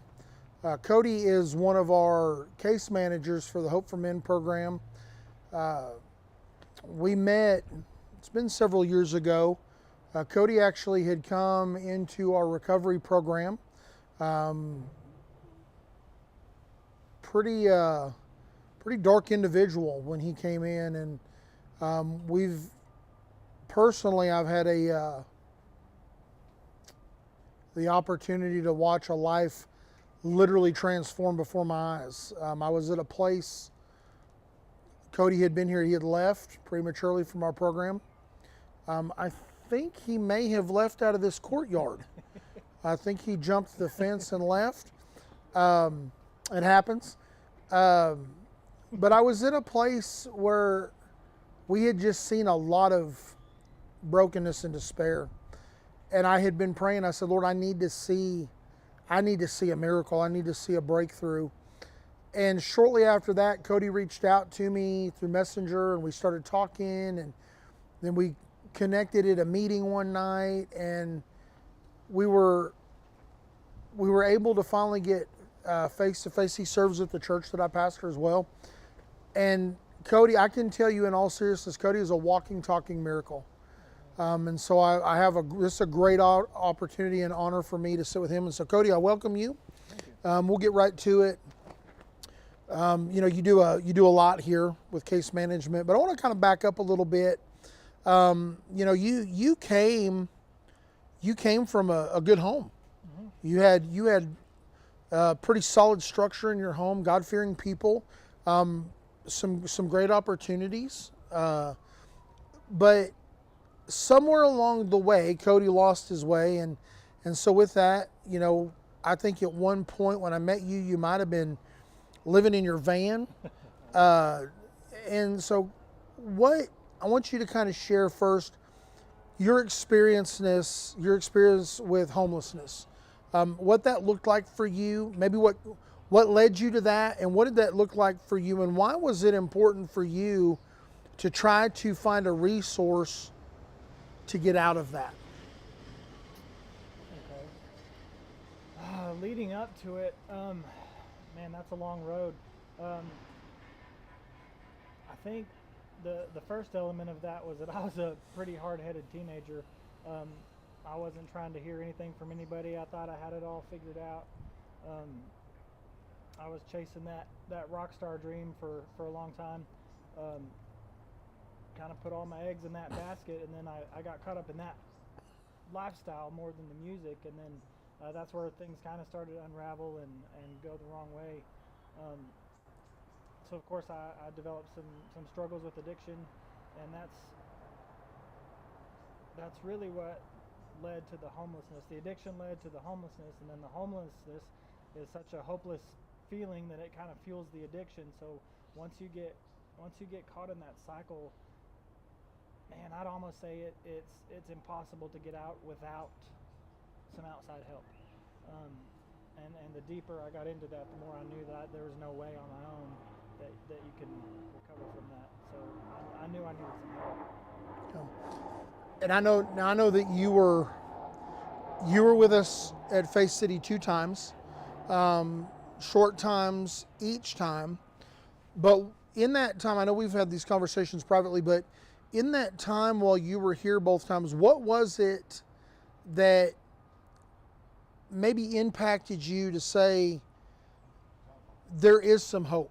There is a way for me to maybe get back on my feet and to do something a little differently while you were here. What did that look like for you? Oh, there was a few things, but the thing that sticks out to me the most, like you said, I grew up in a good home with good Christian parents that did their best to show me the right way, and I just kind of rebelled against that, and I didn't really want to hear about that. But I remember the first day I came in, sitting in our chapel, just, they had worship playing, and I just remember sitting in there, and I felt the presence of the Lord in that moment, stronger than I had in a long time, probably since I was 12 years old and got saved. I just remember feeling feeling that peace, and it was like the Lord told me, hey, I have a plan for you. I still have something for you. And even though I did leave and still had some hard road before the Lord finally got a hold of me, I don't think I realized it at that point, but I think that was a turning point where I knew that the Lord was there. And I still remember that pretty vividly. I think about that pretty often. Another thing that I remember was just, I remember my interview with you. I remember that you made me feel seen as a person, not as a person with problems and the labels, all the labels that people had put on me that I had internalized. You saw through those and saw me as a person, and that was something that I hadn't had a lot of living that life. And I remember the other students, man, they were so welcoming, and I remember Ryan was here, and man, he showed me around, showed me the ropes, and we clicked pretty good, and I still keep in touch with him. But that was just different. I'd dabbled with other treatment options, and man, it wasn't like that at those places. And so I remember that. And I remember when I tried to leave, I remember all the guys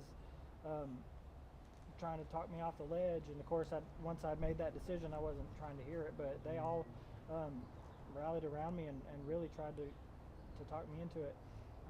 I remember when I was on the front steps and I was iffy about coming in, I remember the guys standing on the railing like, come on, man, it's okay, come on. And I was like, I don't know, but and those are the things that I really remember sticking out. So since then, you know, you've turned your life around. You've got custody of your son. You're active with your church. For those that don't know Cody, one of the things I learned very quickly about him, not that he'll tell you because he's very quiet, but Cody is a phenomenal musician. One of my first interactions with him was, we have an old Silver Star guitar that won't hardly hold a tune, and I remember him sitting down in the chapel and making this old wore out cheap guitar just sound like an amazing instrument. And I was blown away by that, you know, and the Lord just reminded me that, you know, we overlook so much gifting and so much talent and so much ability because it's packaged in a certain way. It's packaged in a homeless guest. It's packaged in what we've deemed as a drug addict, and we forfeit the very gift that God created them to be. And I was so thankful to be able to see that up close. And so, you know, since then you've revamped your life. You've got custody of your son. You're active with your church.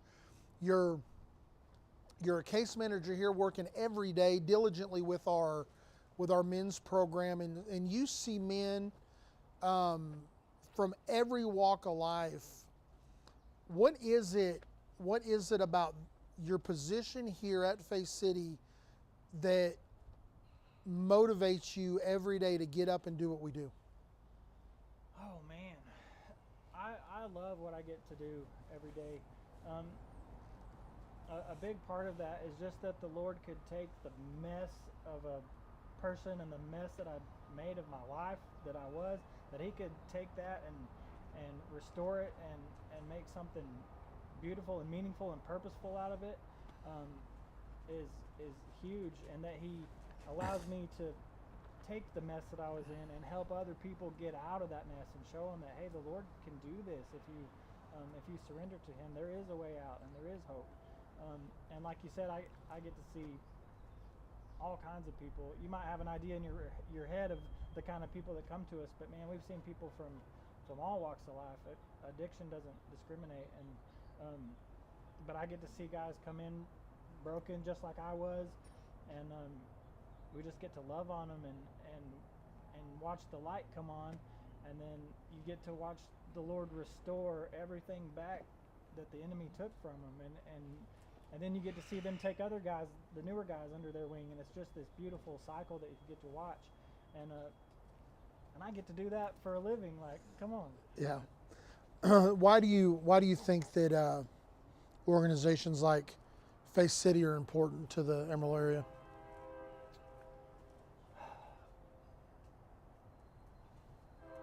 I think we're what we do is important because, like you said, you never know the giftings and the talents and the stuff that's inside of a person, and once they get it cleaned up and get to get their life back, man, you don't know what they're going to go out and do. One person can go out and make a difference in the world, in the community, and we get to do that, 20 guys at a time, and then to get to watch them go out and succeed and make an impact, and man, you multiply that over the course of time, and that's the stuff that makes an impact. That's the stuff that makes lasting change. Yeah. And we just get to be a part of that. What's in your time here? What's one story that just every time you think about it, man, it just brings a smile to you, and it brings joy to your heart, knowing that, man, that I saw that individual come in. They were in a broken, hopeless situation, and now you see them on the other side, and they're thriving. They're not just surviving, but literally thriving with some tools, with a new lease on life, with some hope, with some people around them. One story that just, every time you think about it, you're like, man, that is why I get up and do what I do every day. And that one standing right there. Yeah.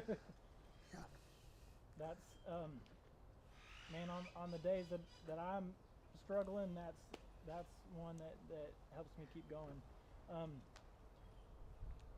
Like you said, he came in and broken, and we were both broken at one point, but our walks of life were so different, and that the Lord would bring us together and intertwine our lives in such a way like I never could have guessed. But man, he's one of my absolute favorite people, and man, just to watch what the Lord's done with him is awesome. Yeah. It's a blessing. Yeah, and you get the opportunity of not just, man, what happened to that guy, but you've had the opportunity as a team. We've got to watch Rodney's life transform from who he was in one season to who he is now, but then he stayed connected. Yeah. And he came back, and he's has an influence here with the other men and with our homeless guests, and to say, hey, you can do it too. Yeah. And let me point you in the direction, and to get to see, we see the victories, but we also, the beauty of it is we get to see the victories of these lives change, but we also get to see the struggle of it as well. We get to see that, you know what, they're still out there, they're doing it, and they're getting it done against all odds. Yeah. And so that is a blessing to see. And you guys are going to hear from Rodney a little later. It's interesting, when I asked Miss Paula earlier, one of our board members, I asked her, so what's the one story that moves your heart? And it was Rodney. It was the same thing. To see somebody that had lost their way, but for us to be able to come in and partner and say, hey, let's come alongside of you and gird you up, and let's love you. And we, with our church, we have a saying, we're just going to take people and love the hell out of them, and that's what we did, literally.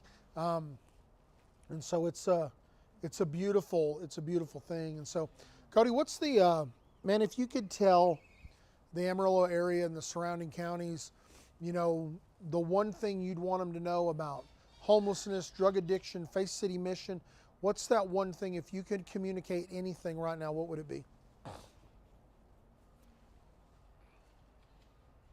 One thing?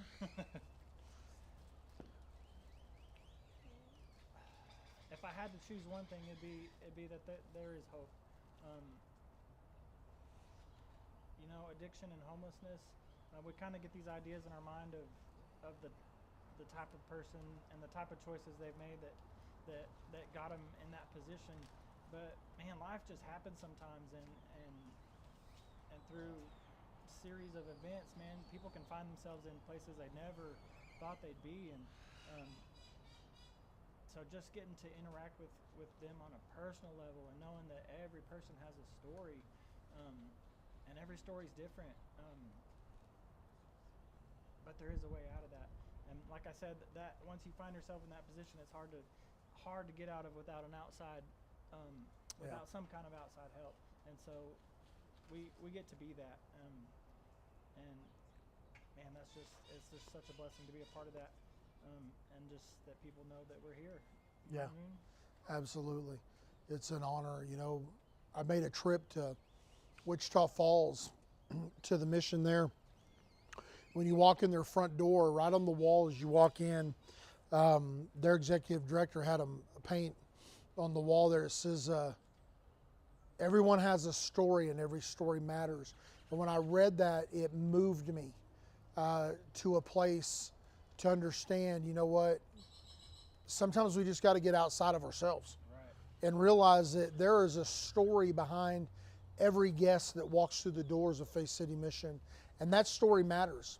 There's not one story that is insignificant. There's not one life event that was insignificant for them, and sometimes they just need somebody to listen.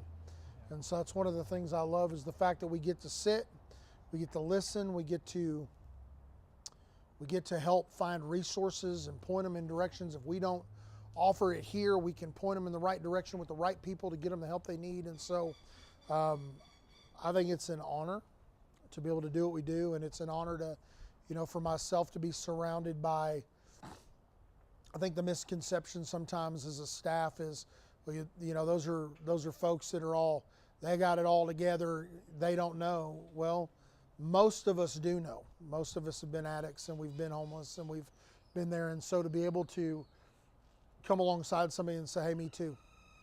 And I know how that feels, and I know what that's like. And I think it makes a difference in not just what we do, but how we do it.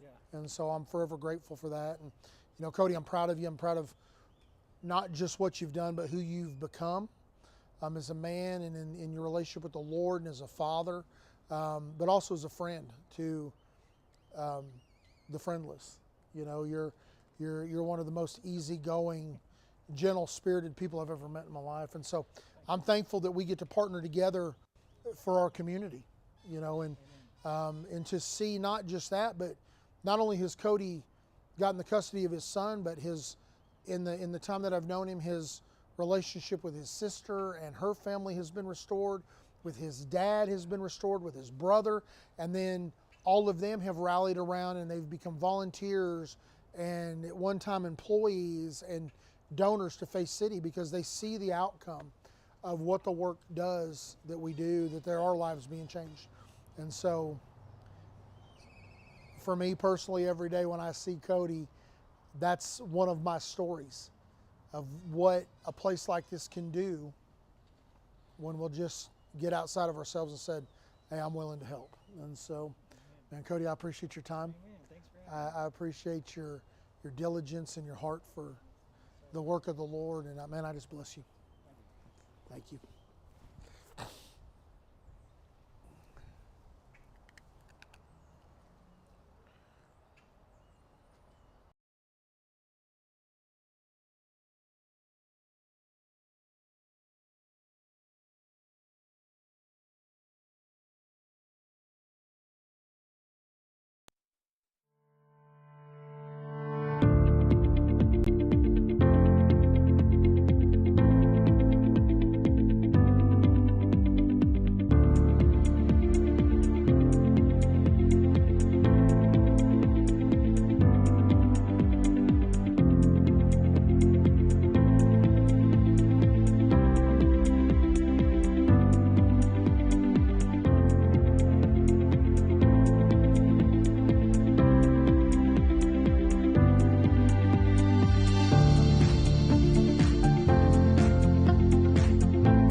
Well, we're back. I'm with Jason from Sacred Streets. He is straight from Orange County, California. We had the privilege of meeting him. Myself and some of our staff went to the Citygate conference in Phoenix, Arizona this year. He was there during that event, and he did a giveaway for some of his artwork, and we'll let him tell you about that. And we were I don't want to say lucky, but we were blessed to be the recipient of him coming to sketch some of our guests that we get to serve. And man, what an honor to have you here.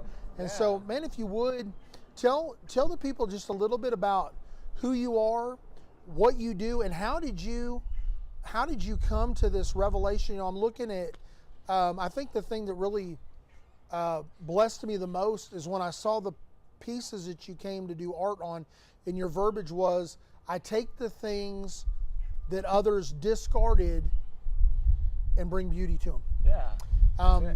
So share with us how that came about. Yeah. Well, first of all, I was really excited that I drew Faith City for the raffle. I had like 60 different missions that I had met at Citygate, but I had really great connections with your staff.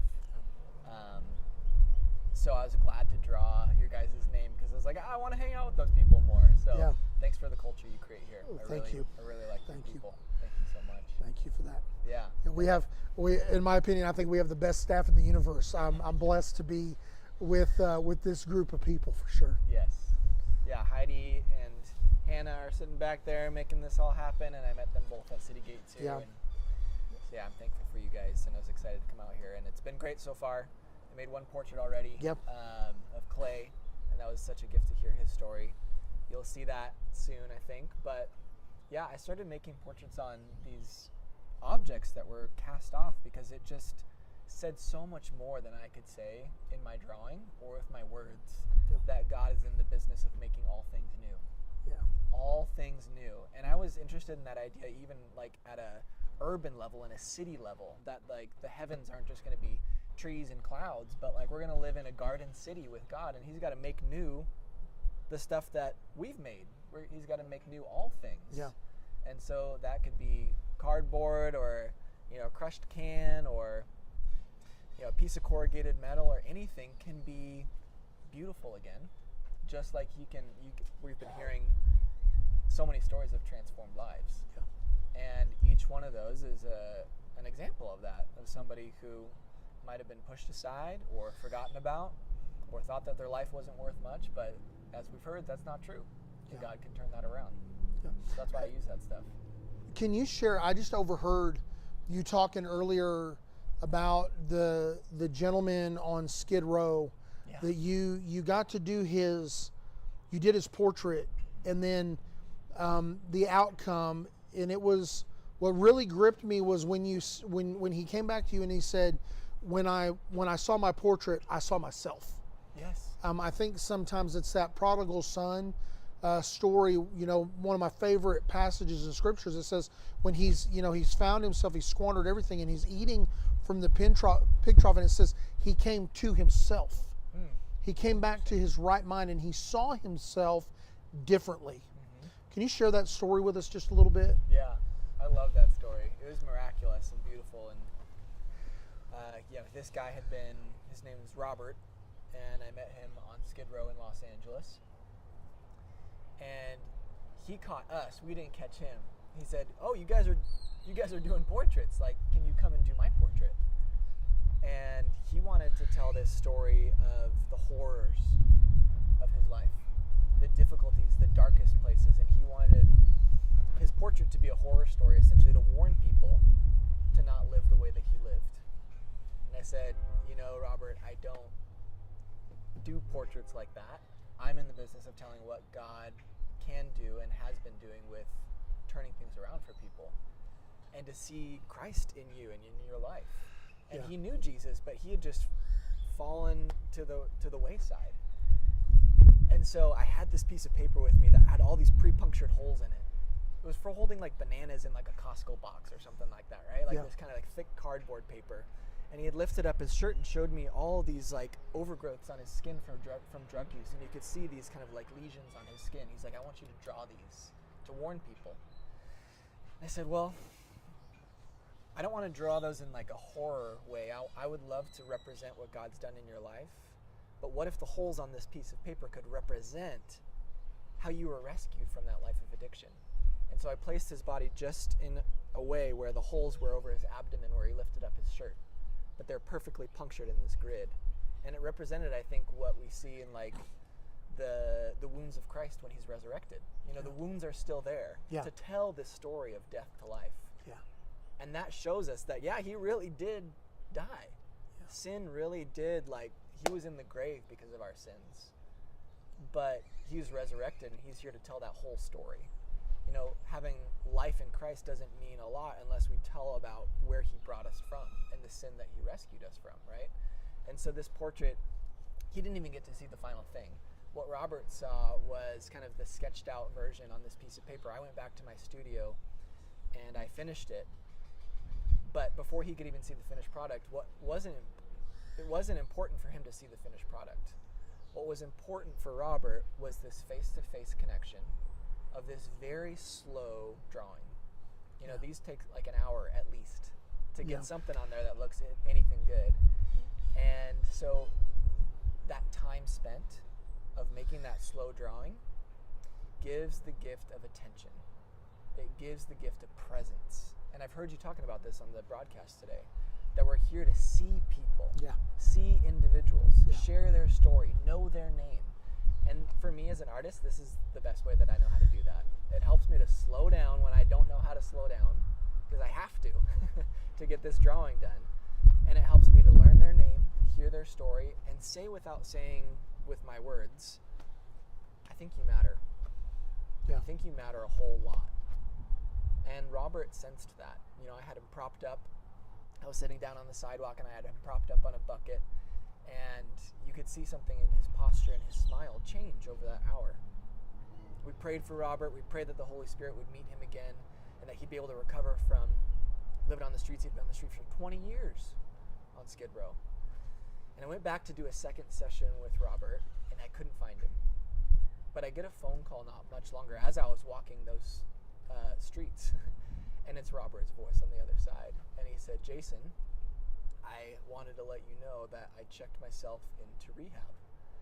And it's because of your portrait. Come on. And I said, you gotta be kidding. Like, in my head, I was like, you're kidding me. Because I didn't believe in the gift that God had given me. I was obedient in it, but I wasn't really fully knowing what God was gonna do with my humble yes. Yeah. But Robert said, I said, what made you change after 20 years? He said, I told you. And he was kind of frustrated with me at this point. He said, I told you. It was because of your portrait. I truly saw myself for the first time. Come on. And so I've been doing this ever since. That was 12 years ago. And I know this is a call that I just need to keep doing it more and more and more because God's working through it. Yeah. There's something, you know, in giving, you know, we say at my house all the time that, you know, all the Lord asks you to do every day is to give your best yes. And your best yes may look different every day. But to give your best yes is to bring your talent. And how does your talent that the Lord's given you, how will the Lord use it when you show up and you're obedient and you say, okay, Lord, here's my yes, here's my talent, I bring it to you, and the Lord does the rest. And to see a life change through something that others might look at it and say, oh, it's a street artist. Yeah. But the reality of it is you're an evangelist. You're bringing the gospel to people in a way that maybe others can't, maybe won't, but it's also a fresh way to bring the gospel to somebody and let them truly see themselves not just through the eye of an artist, but through the eye of the Creator. Mm-hmm. And that's the thing, you know, I watched you with Clay earlier, and I just envisioned, I'm going to try not to cry, but I just envisioned while he was sitting on that bench, and you're sitting on the ground in front of him. And it was, for me, it was beyond you sketching an individual. It was that view of when Jesus knelt before his disciples and washed their feet. It was the view of, you know, Mary when she knelt before Jesus and broke the alabaster box. It's coming to serve out of the abundance of your heart. And so to see that up close, you know, I saw you kind of from a distance at City Gate, but to see it here up close, I'm like, man, this is revolutionary. To see an individual's life changed from an obedient, yes, I'll bring my talent and I'll do this. Yes, sir. Yeah, and I And think so- I think what we can apply from my life, because you know, there's a very few amount of people that can call themselves an artist and say I make these drawings, but like the point of what I do that can be applied to anybody is what can you do to be able to have a good excuse to spend some time with somebody? Yeah. Whether it's eating a burger together or playing a card game together, or just how can you sit down and learn somebody's name and spend some time with them? Yeah. Because a lot of time we will spend our time like, hey, we're gonna serve soup in the kitchen, or we're gonna help to check people in, or we're gonna help to wash the clothes. But like, is there a way that you can get 30 minutes with somebody Yeah. and learn their story Yeah. and sit at their feet and see how you can be inspired by the Spirit of God in their life? Yeah. Just look for the Spirit of God in their life. Yeah. You know, Cody mentioned it before, you know, when I asked him, I said, what was the life-changing thing for you when you were here? Because he wasn't here either time very long, but when he said, you know, when I was doing the interview process with you, he goes, it was the first time that I felt seen. Yeah. And I've always made sure that at the forefront of my thinking is, you know, and I shared this earlier, was this is somebody's son or daughter, it's somebody's mother or father, it's somebody's loved one. They don't know where they're at. Yeah. And this individual has been overlooked. And so, and I learned this from my older daughter. You know, I remember when she was little, I took her to Walmart, and she was probably in first grade maybe. And everywhere we went in Walmart, she saw these kids, and she's waving, and they're, hi, how are you? And I asked her, so who's that? That's my best friend. Oh yeah, who's that? What's their name? She didn't know their name, but they were that important to her. They were her best friend. And even now she's 25. And one of the things I've learned from her over these 25 years of her life is that whoever is sitting in front of her in the moment is the most important person in the world. They're seen by her. And so I said, Lord, let me be like that. And so now, you know, every opportunity, I'm like, Lord, don't let it be about meeting a need in the moment. Let it be about, how can I see this individual? How can we see them in the moment? Yeah. That they know I'm not overlooked. I'm not just a face in the crowd. They see the humanity, they see the brokenness, but most of all, they see that I'm still a person. Yes. With great compassion. You know, I'm always reminded in Scripture that, and I watched you over here with Clay, and I've watched you as you've interacted with those around here. It reminds me of, you know, when you read in Scripture that anywhere Jesus went, before there was ministry, it said he had great compassion on the people. It's true. And I think when we lose our compassion, we lose sight of what we're called to do. And so I think to see you do that is a beautiful thing. And so, you know, I know that you've been involved with some other rescue missions around the nation. Why are these rescue missions, in your opinion, why are they important? To me, it shows it's not just giving somebody their immediate needs, but it's being prepared to serve their spiritual needs too. Yeah. And to bring something that feeds their soul as well. Yeah. And so I love that. Like you're welcoming people here to be able to stay the night if they need to and have dinner. Yeah. But when they're ready, like you're like, let's do the whole thing. Let's feed your soul. Let's get your spirit back in order. Let's talk about your all of who you are as a person. You know, your finances, your family, your relationships, your work, who you see God to be, all of these things, and let's try to get those back in order, because that's what's going to get you back on your feet. Absolutely. Right? So that's why I love working with rescue missions specifically. Yeah. Yeah. And so you've done this 12 years. What is just your overall take of, you know, what is your thought on homelessness? And, you know, I know that there's a lot of folks that look at it and, there's some verbiage that's used in society to describe the homeless. Here we describe them as our guests. Yeah. I don't like the verbiage, street people or bums or those things. I feel like it's very demeaning. Yeah. I think that people need to be treated with integrity, Yeah. but I also believe they need to be treated as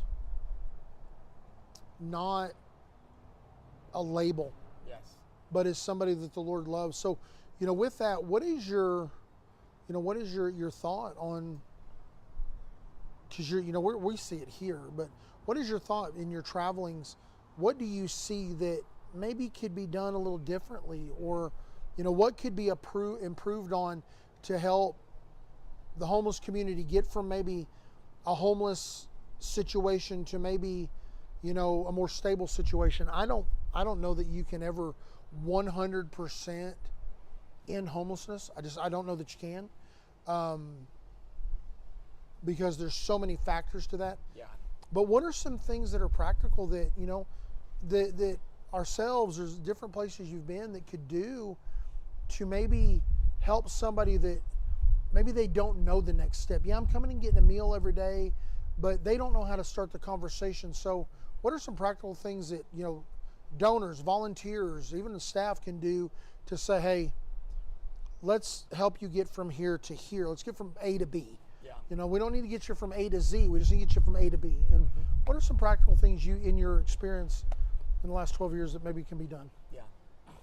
Well, I mean, as I was listening to Clay, it was impressed upon me that if I was born into a situation where my dad was not around, I easily could have been in Clay's situation of being caught in so many things that I didn't really want to be, but I'm running away from the pain of not having my own dad at home, right? Right. And so everybody has a reason that they're living in poverty, or that they do become addicted, or that they don't have support for their mental illness, or they're coming from a family that didn't have the resources, and maybe they had a disability growing up, but they don't have the support to be able to have a flourishing life even with their disability, or they're a veteran that has a mental illness or a disability, or so many factors can lead someone to poverty or addiction or whatever it might be. And so I find it not even helpful to say some umbrella term, because it's basically just injustices in our society and the pain and human depravity of living in a sinful world where this is not heaven yet. All of these dozens of situations can lead someone into living on the sidewalk. Yeah. And so I think it's really important, the way that we can be a solution to that is by taking away any blanket labels or misunderstandings or ideas about how somebody got there, and go and learn their name, go and learn their story, and see how you can see what God could be doing and could be up to in that person's life, because everybody's story is so unique, in particular, that got them to that place. I'm talking about homelessness, but it's all these different things. So what we can do is learn one at a time a person's name, their story, and see how we can affirm and lift up from that point. And that's how we can be part of the solution, because our perspective and how we talk about people and how we either walk into contributing to the stigma or wiping it off the table and saying, no, they're a human being, is such a huge part of the solution. So that's what I try to do as an artist. That's why I do what I do, is to tell people's story and to say, here's this person's story. Here's how this person got here. Here's how this person's recovering. And we're all in a journey of recovery. Yeah. We all need to wake up and remind ourselves of the gospel, so that we have a good day, right? So that we can walk in Christ and be who He called us to be. Everybody's the same in that regard. And so we can all contribute to that as a solution. Absolutely. What do you? Oh, she's giving me the signal. So Okay. I'm gonna ask one more question. What role do you feel that mental health plays in the homeless situation? It's massive.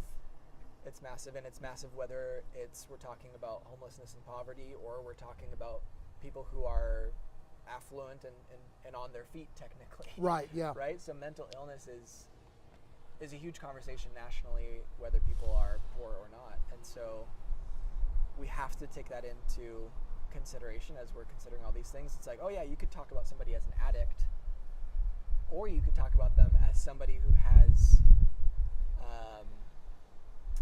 depression and anxiety, and their drug use is a way to medicate that in a way that other medications didn't help them. Right. And they maybe didn't have the finances to be able to have good doctors to help them out of that, Right. or a supportive mother and father that helped to support them in their mental struggles, whatever it might be. And I'm gonna get something for you. A little bug Oh, nice. crawling up. As long as it doesn't bite me, we're good. And so yeah, mental illness is a huge thing to take into Yeah. consideration. Why are so many veterans on the streets? Yeah. Because so many of them are suffering from PTSD Right. Yeah. and anxiety and depression from their time on the battlefield, whatever it might be. So yeah, I think we have to take that into consideration.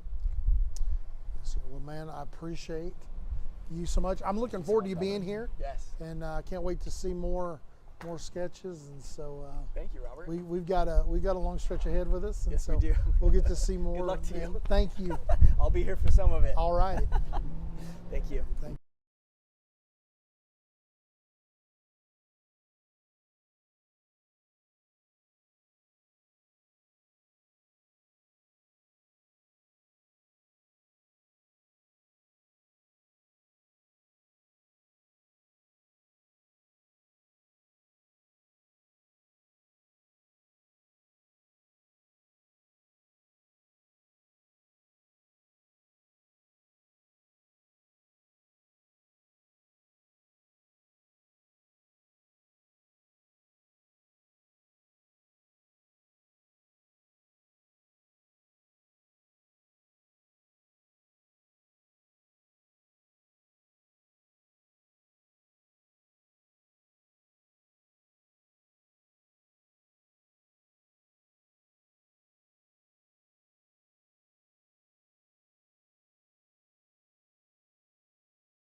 On us.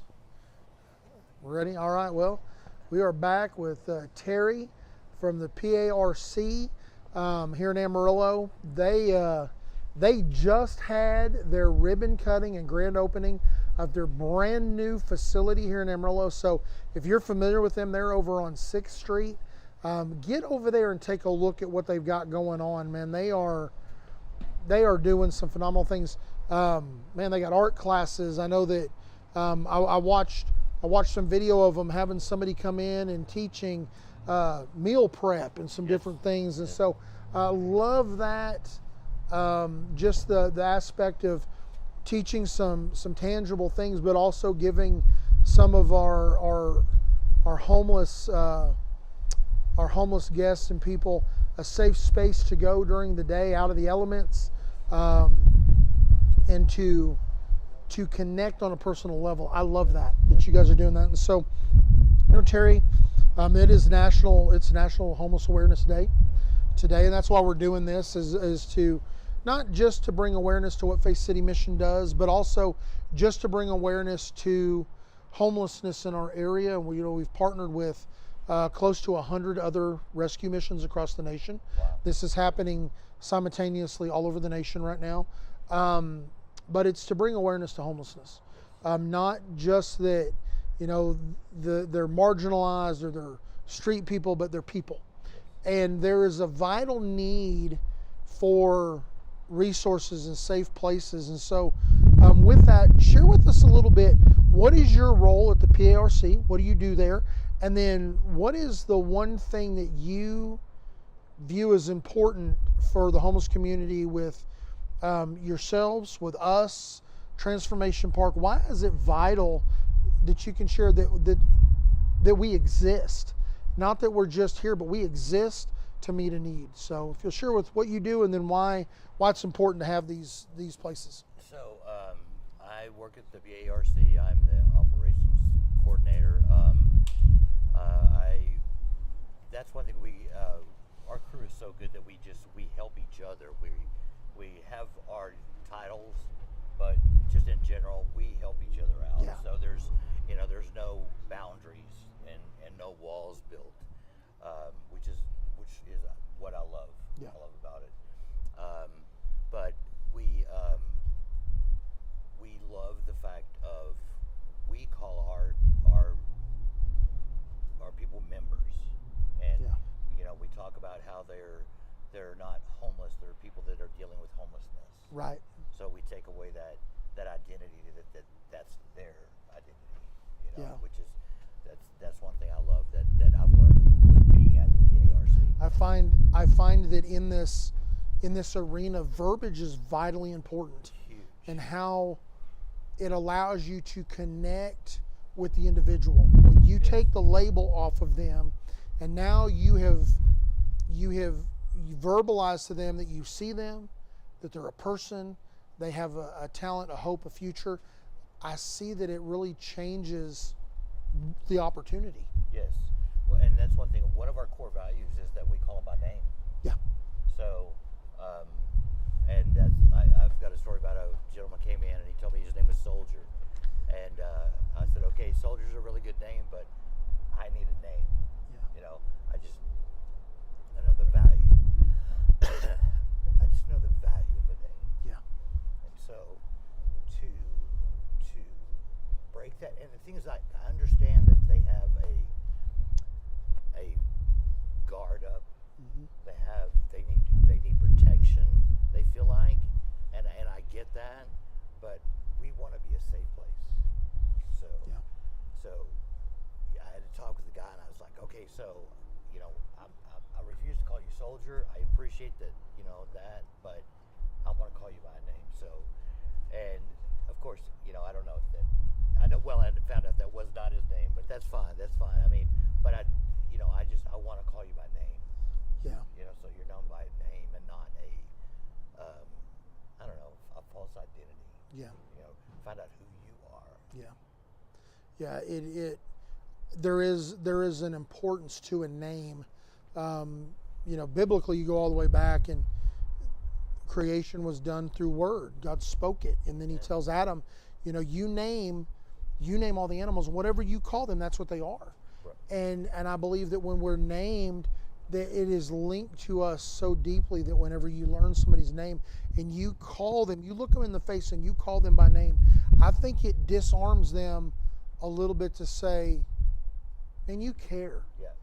And I think that's sometimes, my experience has been, even early on here, is that sometimes we get so purpose driven that we lose sight what our purpose really is. Oh, amen. Our purpose is to connect to people, to help them get from here to there. And I think there is so much importance to look somebody in the face, call them by name. I was in the car business for 15 years. And the very first training I ever went to was the importance of calling a customer by their name. And one of the things they said was, if you will call an individual, when you meet them in your line of work there at the dealership, if you'll call an individual in your very first conversation, if you'll call them by their name 3 times, you'll remember their name forever. And I found that to be true, and I still do that now. Right. So when I interact with somebody, I'll call them by their name 3 times. It sears their name in their face into me, so the next time I see them, whether it's coming through the door here or I see them on the street, hey, Joe, how are you doing? And it brings a recognition to them. Yes. Which then allows you to meet them where you guys meet them, Right. which is in the practicality of just everyday life. Hey, come here and I love when you guys do the art classes, and I get to see the artwork on Facebook and Instagram, and people that, it might look like a 3rd grader drew that, but they have created something with their hands and the smile. Yes. I love that. I think sometimes we just have to get back to basic. Yeah. You know, it's sort of crazy how, I hear sometimes that like they complain about the classes, but when classes start, man, they just come. Yeah. They just show up. Yeah. But yeah, the classes are really important. Our volunteers do come and they teach all kinds of classes. We had the president of WT.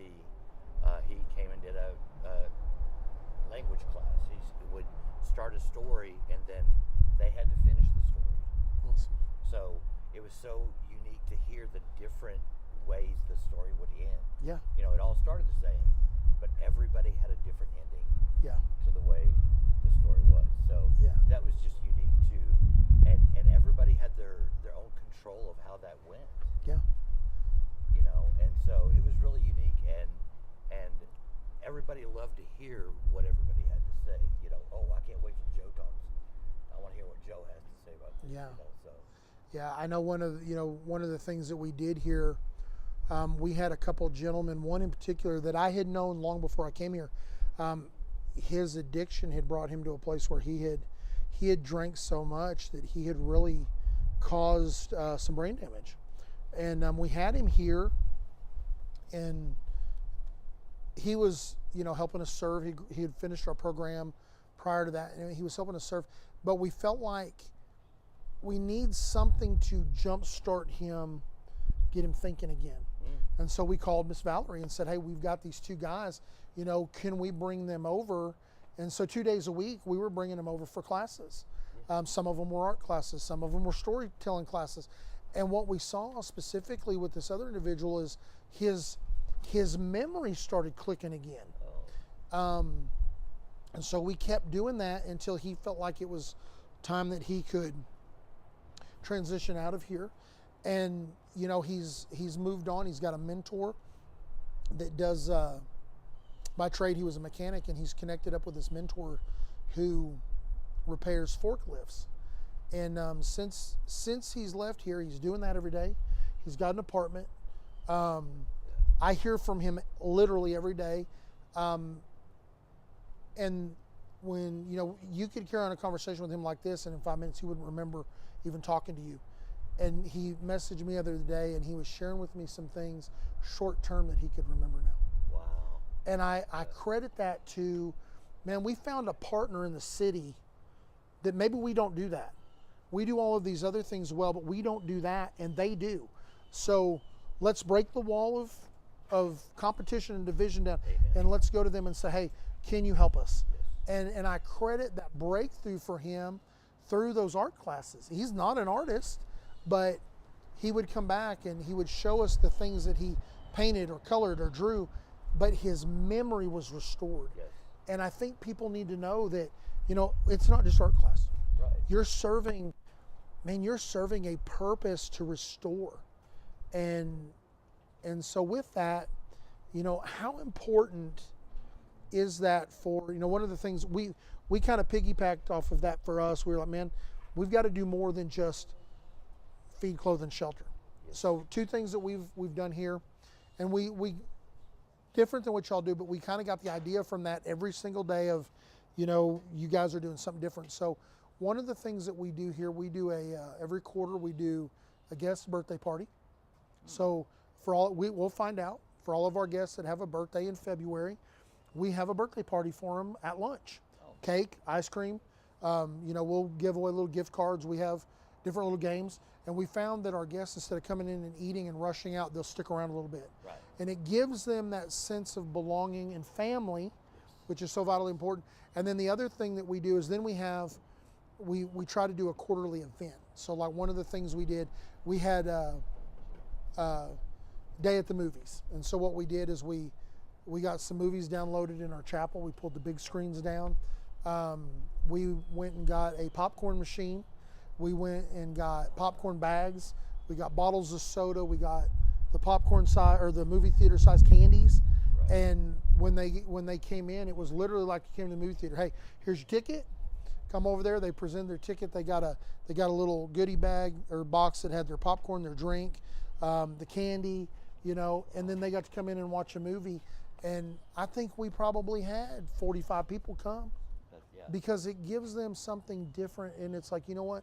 For these 2 hours while I'm watching this movie, I have a sense of normalcy. Yeah. And we got that idea from watching you guys do some things. I'm like, man, that's everyday stuff, but it changes their life. Right. And so, just a couple more questions for you, and then I know we got things to do. But you know, in your experience, what is it? Why is it to you that it's important that the different resources in the city, Faith City, you guys, Transformation Park, Salvation Army, Guy and Sanders, that we partner together? Well, it's huge because the thing is, we want to stand united. Yeah. You know, and there's things that y'all offer that we don't. I mean, that's one thing that I loved about when Valerie started the park, was that, you know, she didn't want to duplicate anything that was out there, because what's out there is great. Yeah. You know, so, and that's one thing is like, you know, they'll come into the PARC and they'll be like, hey, I need to, you know, I'm trying to find a place to stay. You know, okay, well, here's a place you call Faith City Mission, blah, blah, blah. Yeah. But we don't do it for them. We empower them to do that. Yeah. And so I think working together is, you know, they'll leave, you know, they'll come and they'll spend the night here, Yeah. eat breakfast, and then they'll come to the park and see Yeah. the park, and then they come back at night, you know. Yeah. So just that kind of partnering, and it gets them off the street. Yeah. It gets them to a safe place.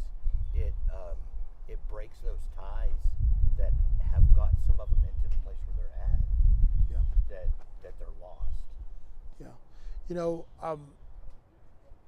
I have a belief that, you know, sometimes we look at somebody and we use the verbiage, man, they're stuck.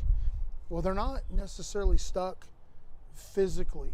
They're stuck mentally. Yes. We found ourselves in a spot where, man, I don't know where to go from here. And I think that's one of the things that I appreciate the most about what you guys do there, is it's very intentional to get people out of their head, to start artwork, these different classes. It's to get them processing again. So when you do say, and they say, man, I don't know where to go. Okay, here's where you go.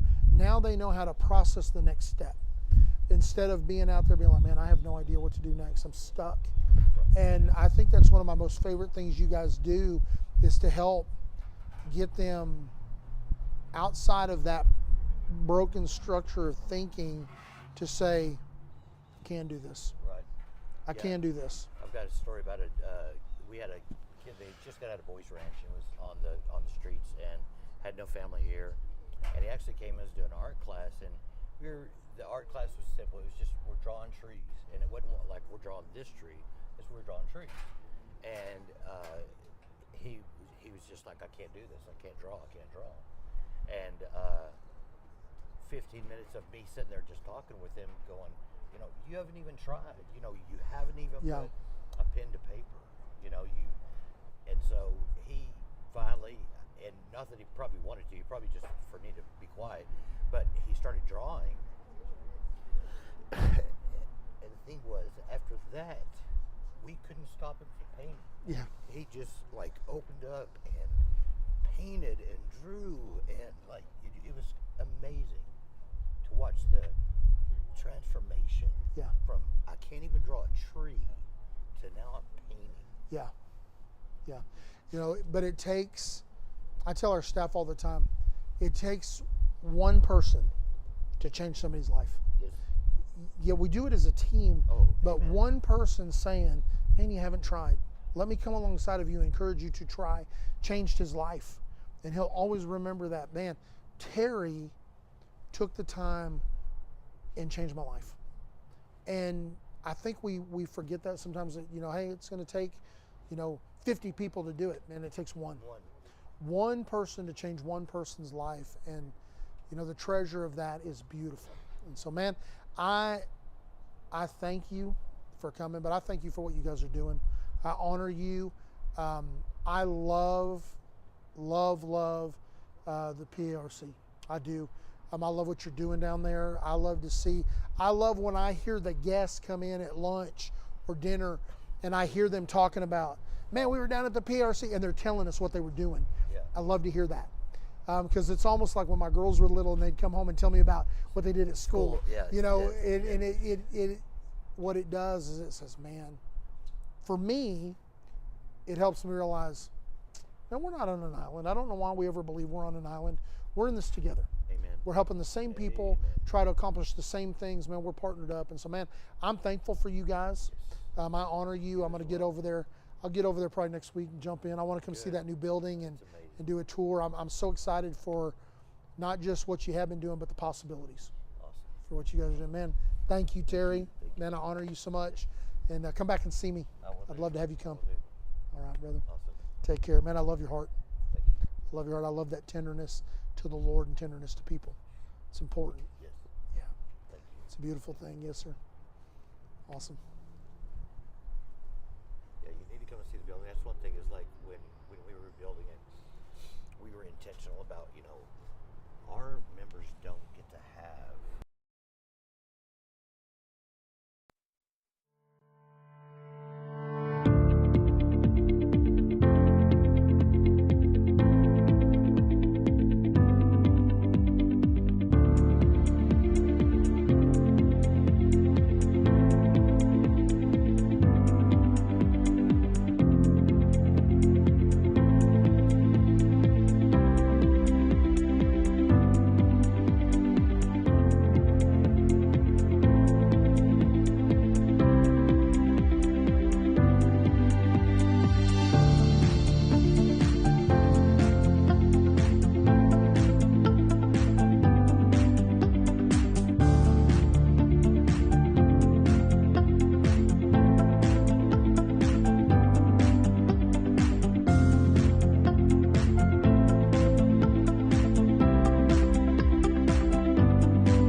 are live. Like in Facebook. Yeah, this is Like everybody can see us right now? it's Thursday afternoon live. Okay. Yeah.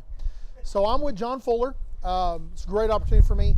Not only is John a partner with Faith City, but he is a personal friend of mine, ministry partner of mine away from here. We've known each other for a number of years, and man, it is a honor to not just call him partner, but also be able to call him friend. I paid you to say that. He did. That money was good when he did. But he's been a great help to us. He is the owner. He owns several businesses. He owns Noble Cabinets. So if you need cabinet work, call him. He owns New Life Homes. Real quick though, if they reach out to Rodney, he was on here earlier, right? Not yet. We haven't brought Rodney. So when Rodney comes on, Rodney gets commission if they call him for cabinets. Okay. Rodney wants commission. So there you go, Rodney Hicks. You're going to meet him in just a little bit. New Life Homes and Fuller Homes. So if you need a remodel, you need a home build, you need a cabinet, this is your guy. And so with that being said, one of the reasons why we're excited about having John with us is one of the ways that he partners with us is through his businesses. When our men in our program, when they get to the 8th month, they move into what's called transition. And in the transition period, they go to work. They still live with us. Everything's still free to them. But what we want them to do is to go and use the tools they've learned in an applicable manner. So they go and they get a job. They learn how to budget their money. They learn how to keep a schedule at that level. And John has, over the last couple years, has employed numerous men. Some of them, they lasted and then went somewhere else. Some of them are still with him and doing well. And so, John, I thank you, one, for just being a good friend, but also for taking care of these men and giving them an opportunity. So I guess I'll just jump right to it. Okay. Why is it important for you as a business owner to partner with Faith City Mission to help these men? So it's interesting. So I was thinking about that on the drive up here. So about 27 years ago, I was reading a book. This is an old classic. This is going back 40 years. There's an author by the name of Og Mandino. Did you ever read Og? Mm-mm. Okay, so he wrote a book called The Greatest Salesman in the World, and then he wrote a whole series of books, but one of the books was called The Rag Picker. And I remember being, I was like 21, 22 years old, and essentially it's a fiction story, but this guy comes along and he helps this guy that's an alcoholic. He was a struggling lawyer, loses everything, and this angel, this guy just appears out of nowhere, and he helps this guy and he gets him on his feet, and like he would always just drop in the weirdest part throughout the book. He would just drop in these weird parts throughout his life, and he'd help him get on his feet and he'd help him get on track. And he was always referred to, the guy who knew him, as the rag picker, because he never told him his name. And I remember reading this book and just being a young kid and growing up, just having a really hard life myself. And my mom was in and out of prison. My dad was a white-collar drug addict. And I remember reading it, and I was like, I'm about to cry, dude. It just still hits me. And I read this book, and I was like, I want to be that guy. And because it was like one of those things, when you go through stuff in life, you're like, you always wish somebody would help you out. And I did get some help along the way, don't get me wrong, but I never really got the help I wanted, if that makes sense. Like I was always looking for a father figure or somebody to come be that guy to be like, hey man, I got your back, let's do this. And I never had that. And I think when I read that book, I was like, I want to be that guy to other people. And the reason it's so important to me, to answer your question a long about way, but I wanted to give you some back history is like I think so many men and so many of these guys have so much gold that's in them. Yeah. That somebody needs to help them mine out the gold. Yeah. And I want to be the person that helps mine out the gold to get these guys on their feet, to see maybe other people don't see the greatness in them, but we do. Yeah. And I want to be able to get that gold out of them, to allow them to see how great they are. And that's why I want to bring them in, hire them, train them, and just allow them to be awesome people. So that's really, that's my heart behind it, is like, man, I want to be the rag picker. Yeah, I think it's it's cool the fact that you get to pull the treasure out of them. That was one of the things that John and I have always had a familiarity about. Is, early on in my life, the Lord had brought me to the scripture where Jesus is talking about the kingdom of God, and he said the kingdom of God is like a lot of things. It's like a dragnet, it's like a mustard seed, but he says the kingdom of God is like a treasure that a man found in a field, and because of the great joy he found in the treasure, he buried it, went and sold all of his belongings, came back and bought the whole field. And I know the concept of that, the biblical concept of that is, the importance of seeking first the kingdom of God. It's hidden. Salvation is free, but the kingdom comes at a cost. Scripture says that the secrets belong to God, but it's the good pleasure of kings to seek them out. Can I butt in on that? Yeah. I was thinking about the other day because I was reading the mustard seed. That's what I'm going to be preaching on. Is the mustard seed. Yeah. And I was thinking about that as like, because going back to the field. Uh-huh. When you realize the value of the kingdom and how precious it is, like you can read that scripture and it's easy just to read over it because you're like, why would he do that? Like, it doesn't totally make sense. Right. But once you grasp the kingdom and you realize how it is, you're like, oh, I'd give up everything. Yeah. Like you realize like there's nothing like house, cars, whatever. I'd give up everything because I see the value now of the kingdom, and I realize that when I seek that, I'm going to get all that other stuff, but really the values and the wisdom and the knowledge and the treasure of the kingdom. Yeah. So the Lord showed me in that he said, I want you to take it a little bit broader. And he said, the treasure of the kingdom I've hidden in people. And he said, it's going to be dirty and it's going to be messy at times, but I need you to see that treasure in them. And then I need you, for the great joy of the treasure you see in them, seek it out. Dude, you just said that. Think about this, okay? So it's in a field, and you just said you got to go what? You got to get dirty. Got to get dirty, yeah. So it's messy ministry. That really to me just means like I was, as you were saying that, I was thinking like we literally got to get really dirty. Yeah. Ministry is really messy, and to pull treasure, the kingdom out of people, we got to get really messy and really dirty. Yeah, to do it, you've got to get where they're at. You got to get where don't expect them to be here when they're here.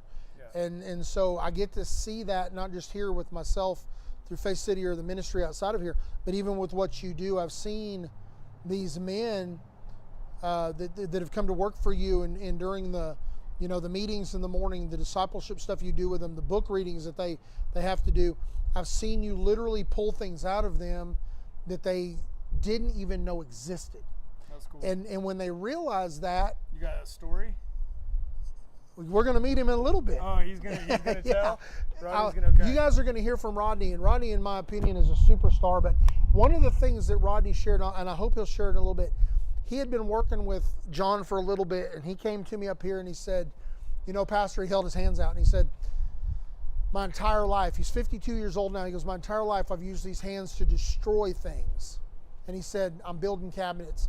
He said, for the first time, I'm building something that has meaning. And I think that brought a different revelation to me in why we do what we do here. I thought you were going to talk about Will, because Will will throw me. Will tells the guys, he says he's hard. Yeah. What does he say, Rodney? Right? He says I'm hard on. He goes.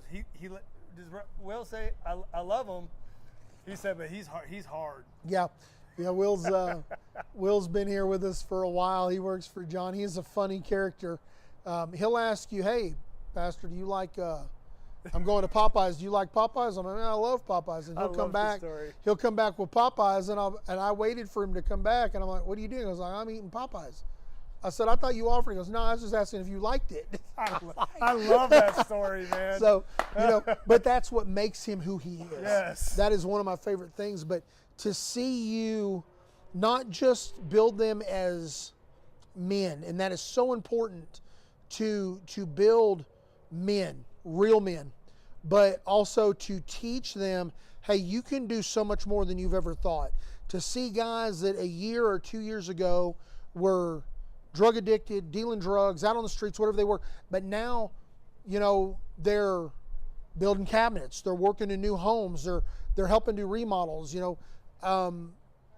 To realize they have purpose is amazing to me. And so, you know, to be able to pick the phone up and say to John, hey man, I got a guy, I don't know his skill set, I don't know what he can do, but he needs a job.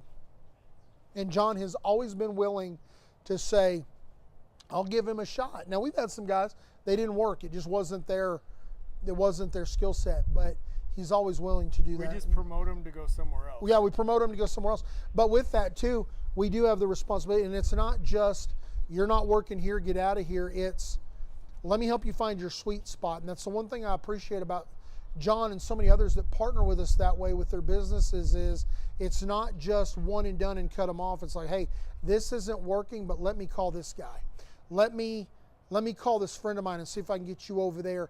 And it's helping them find what fits them the best to help them stay the course of success so they don't go backwards.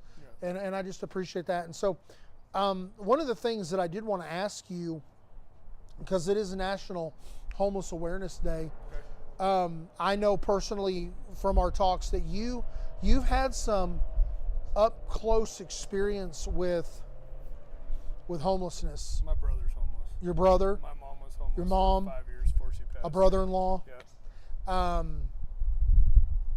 What is the one thing, because of the close proximity to that you've had, what is the one thing that you could say that you wished that people who would see them out on the street truly knew? Like, you started saying that, I started crying. I think when, sorry, I didn't realize that was coming. I know. I think when you realize that, like, if you saw my brother-in-law right now on the streets, he looks terrible. He looks 20 years older than he is. And he's rough around the edges. He talks to himself now. He wasn't always like that. I remember when he was normal. And you would look at him and you wouldn't know that he was abused as a kid. He was sexually abused. He had gone through a lot of hurts because he was never able to work through that trauma. He went to drugs at the age of 11 and basically fried his brain over the course of 20 years, literally. And when you look at him, most people would look at that piece of trash, or look at that like he's worthless or whatever it is, and not knowing that he's just a really awesome guy that just really didn't know how to process life. Yeah.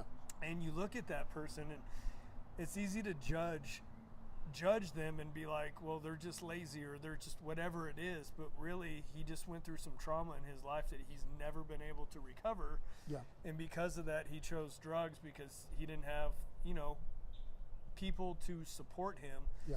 And because of that, he made some really bad life choices. So I think about that a lot because there's a lot of, obviously, homeless on I-40. I live by I-40, so I pass them every single morning and every evening. And I look at these guys and some of these women, and sometimes I give them money. Most of the times I don't, but I'll stop and give them water, or I'll give them food or something, because I don't want to support a habit, but I do want to make sure they eat or drink or whatever. Yeah. And I pray for them. Sometimes I do, sometimes I don't, wherever I feel the Holy Spirit leads. But I say that to say, like, when you pass these people, they got a story. Yeah. And most of them, it's that story. Yeah. And most people don't realize that.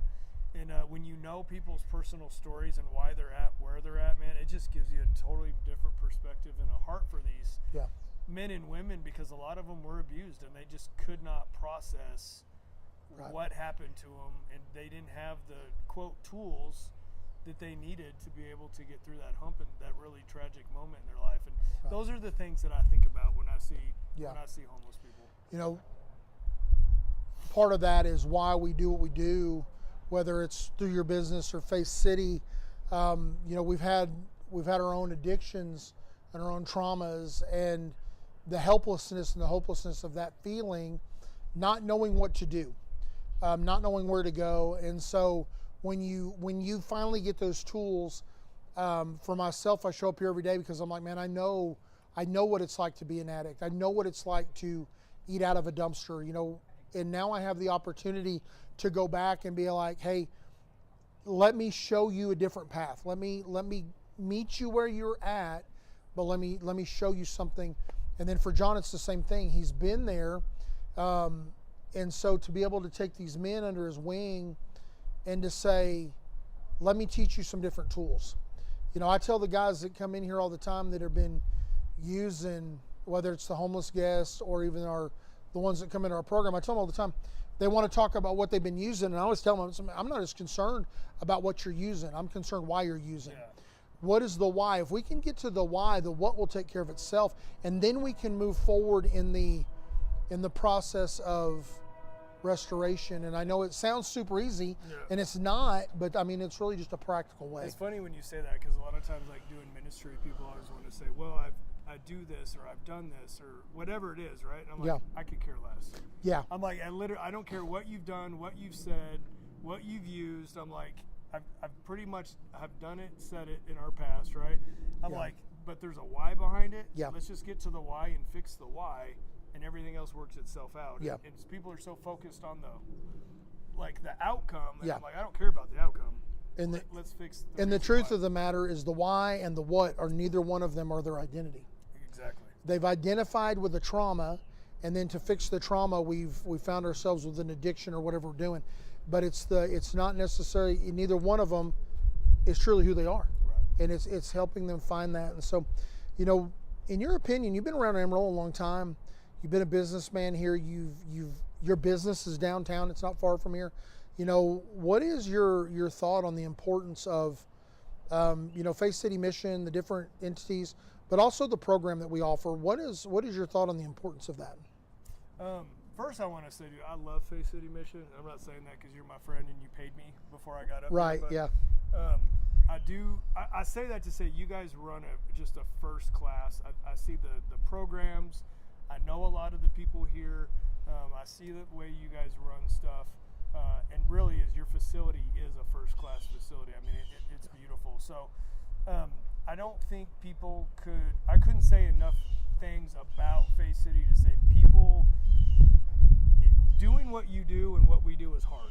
Yeah. And it really takes not just a skill set, but you got to be willing to get dirty, like we talked about. Yeah. And a lot of people don't want to do that because it's hard. And I'll just be honest, it sucks sometimes. Like, it's highs and lows, right? But there's a lot of people that have money and they have the want to do it. And I'm like, great, give. That's how I feel. I know that's not where you're going with this, but I'm saying that to tell people is like, for some people, they're like, I don't know what to do. Like, I see homeless people and I want to give and I want to do these things. And I'm like, man, go support Faith City Mission because they're taking the least, the last, and the lost. They're taking these people. They have systems, they have food, they have all the things that they need. Help support us so we can help support them. Yeah. And I think it's hugely valuable because there's just not a place around like this that I've ever seen.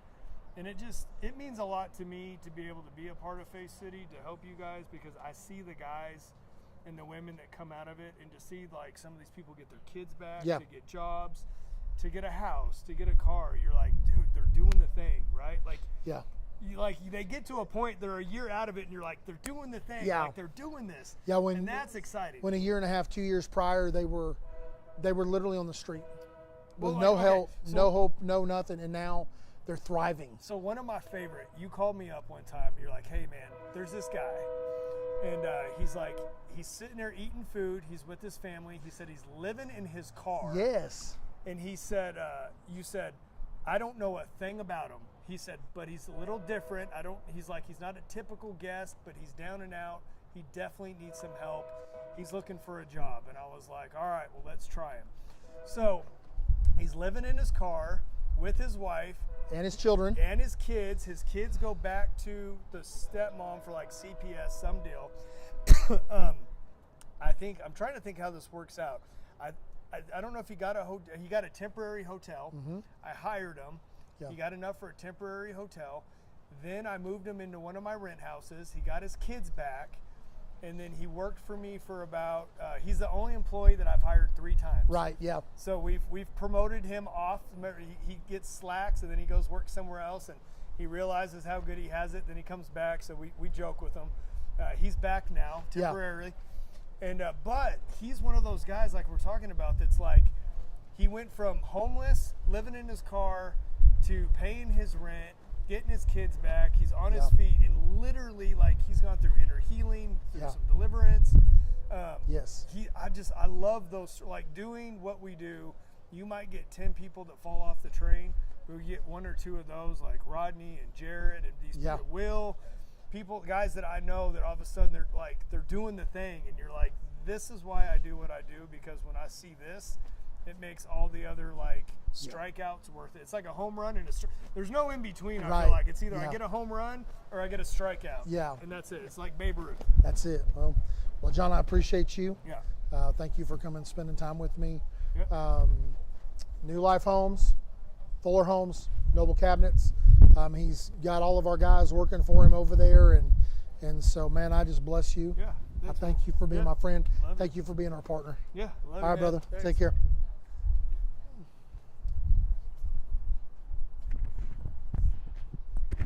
We could have went for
to start.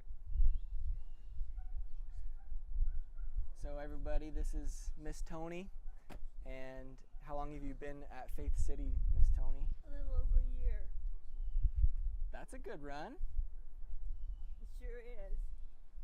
We met yesterday, and she was helping with the laundry and just faithfully serving the people here through getting everything clean.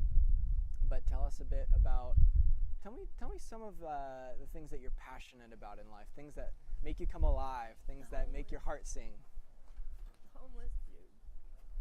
I've always prayed for them, but never got involved with them until I came here. Because I've been homeless. Yeah. But even before I was homeless, I prayed for the homeless because it's kind of hard out there. There's a lot of meanness in the world, but there's so much goodness out there. Yes. That's what we try to provide. Yeah. We try to provide a place where you can come, take a shower, and sleep. Yes. And get through all your worries. Yeah. And I tell the girls that Can I ask you something before you continue? Could you pick a spot up in the trees or somewhere to focus on, maybe over here? Because if I make your portrait kind of looking out that way, okay. it could look really like hopeful and beautiful, like you're looking to the heavens. Can we do that?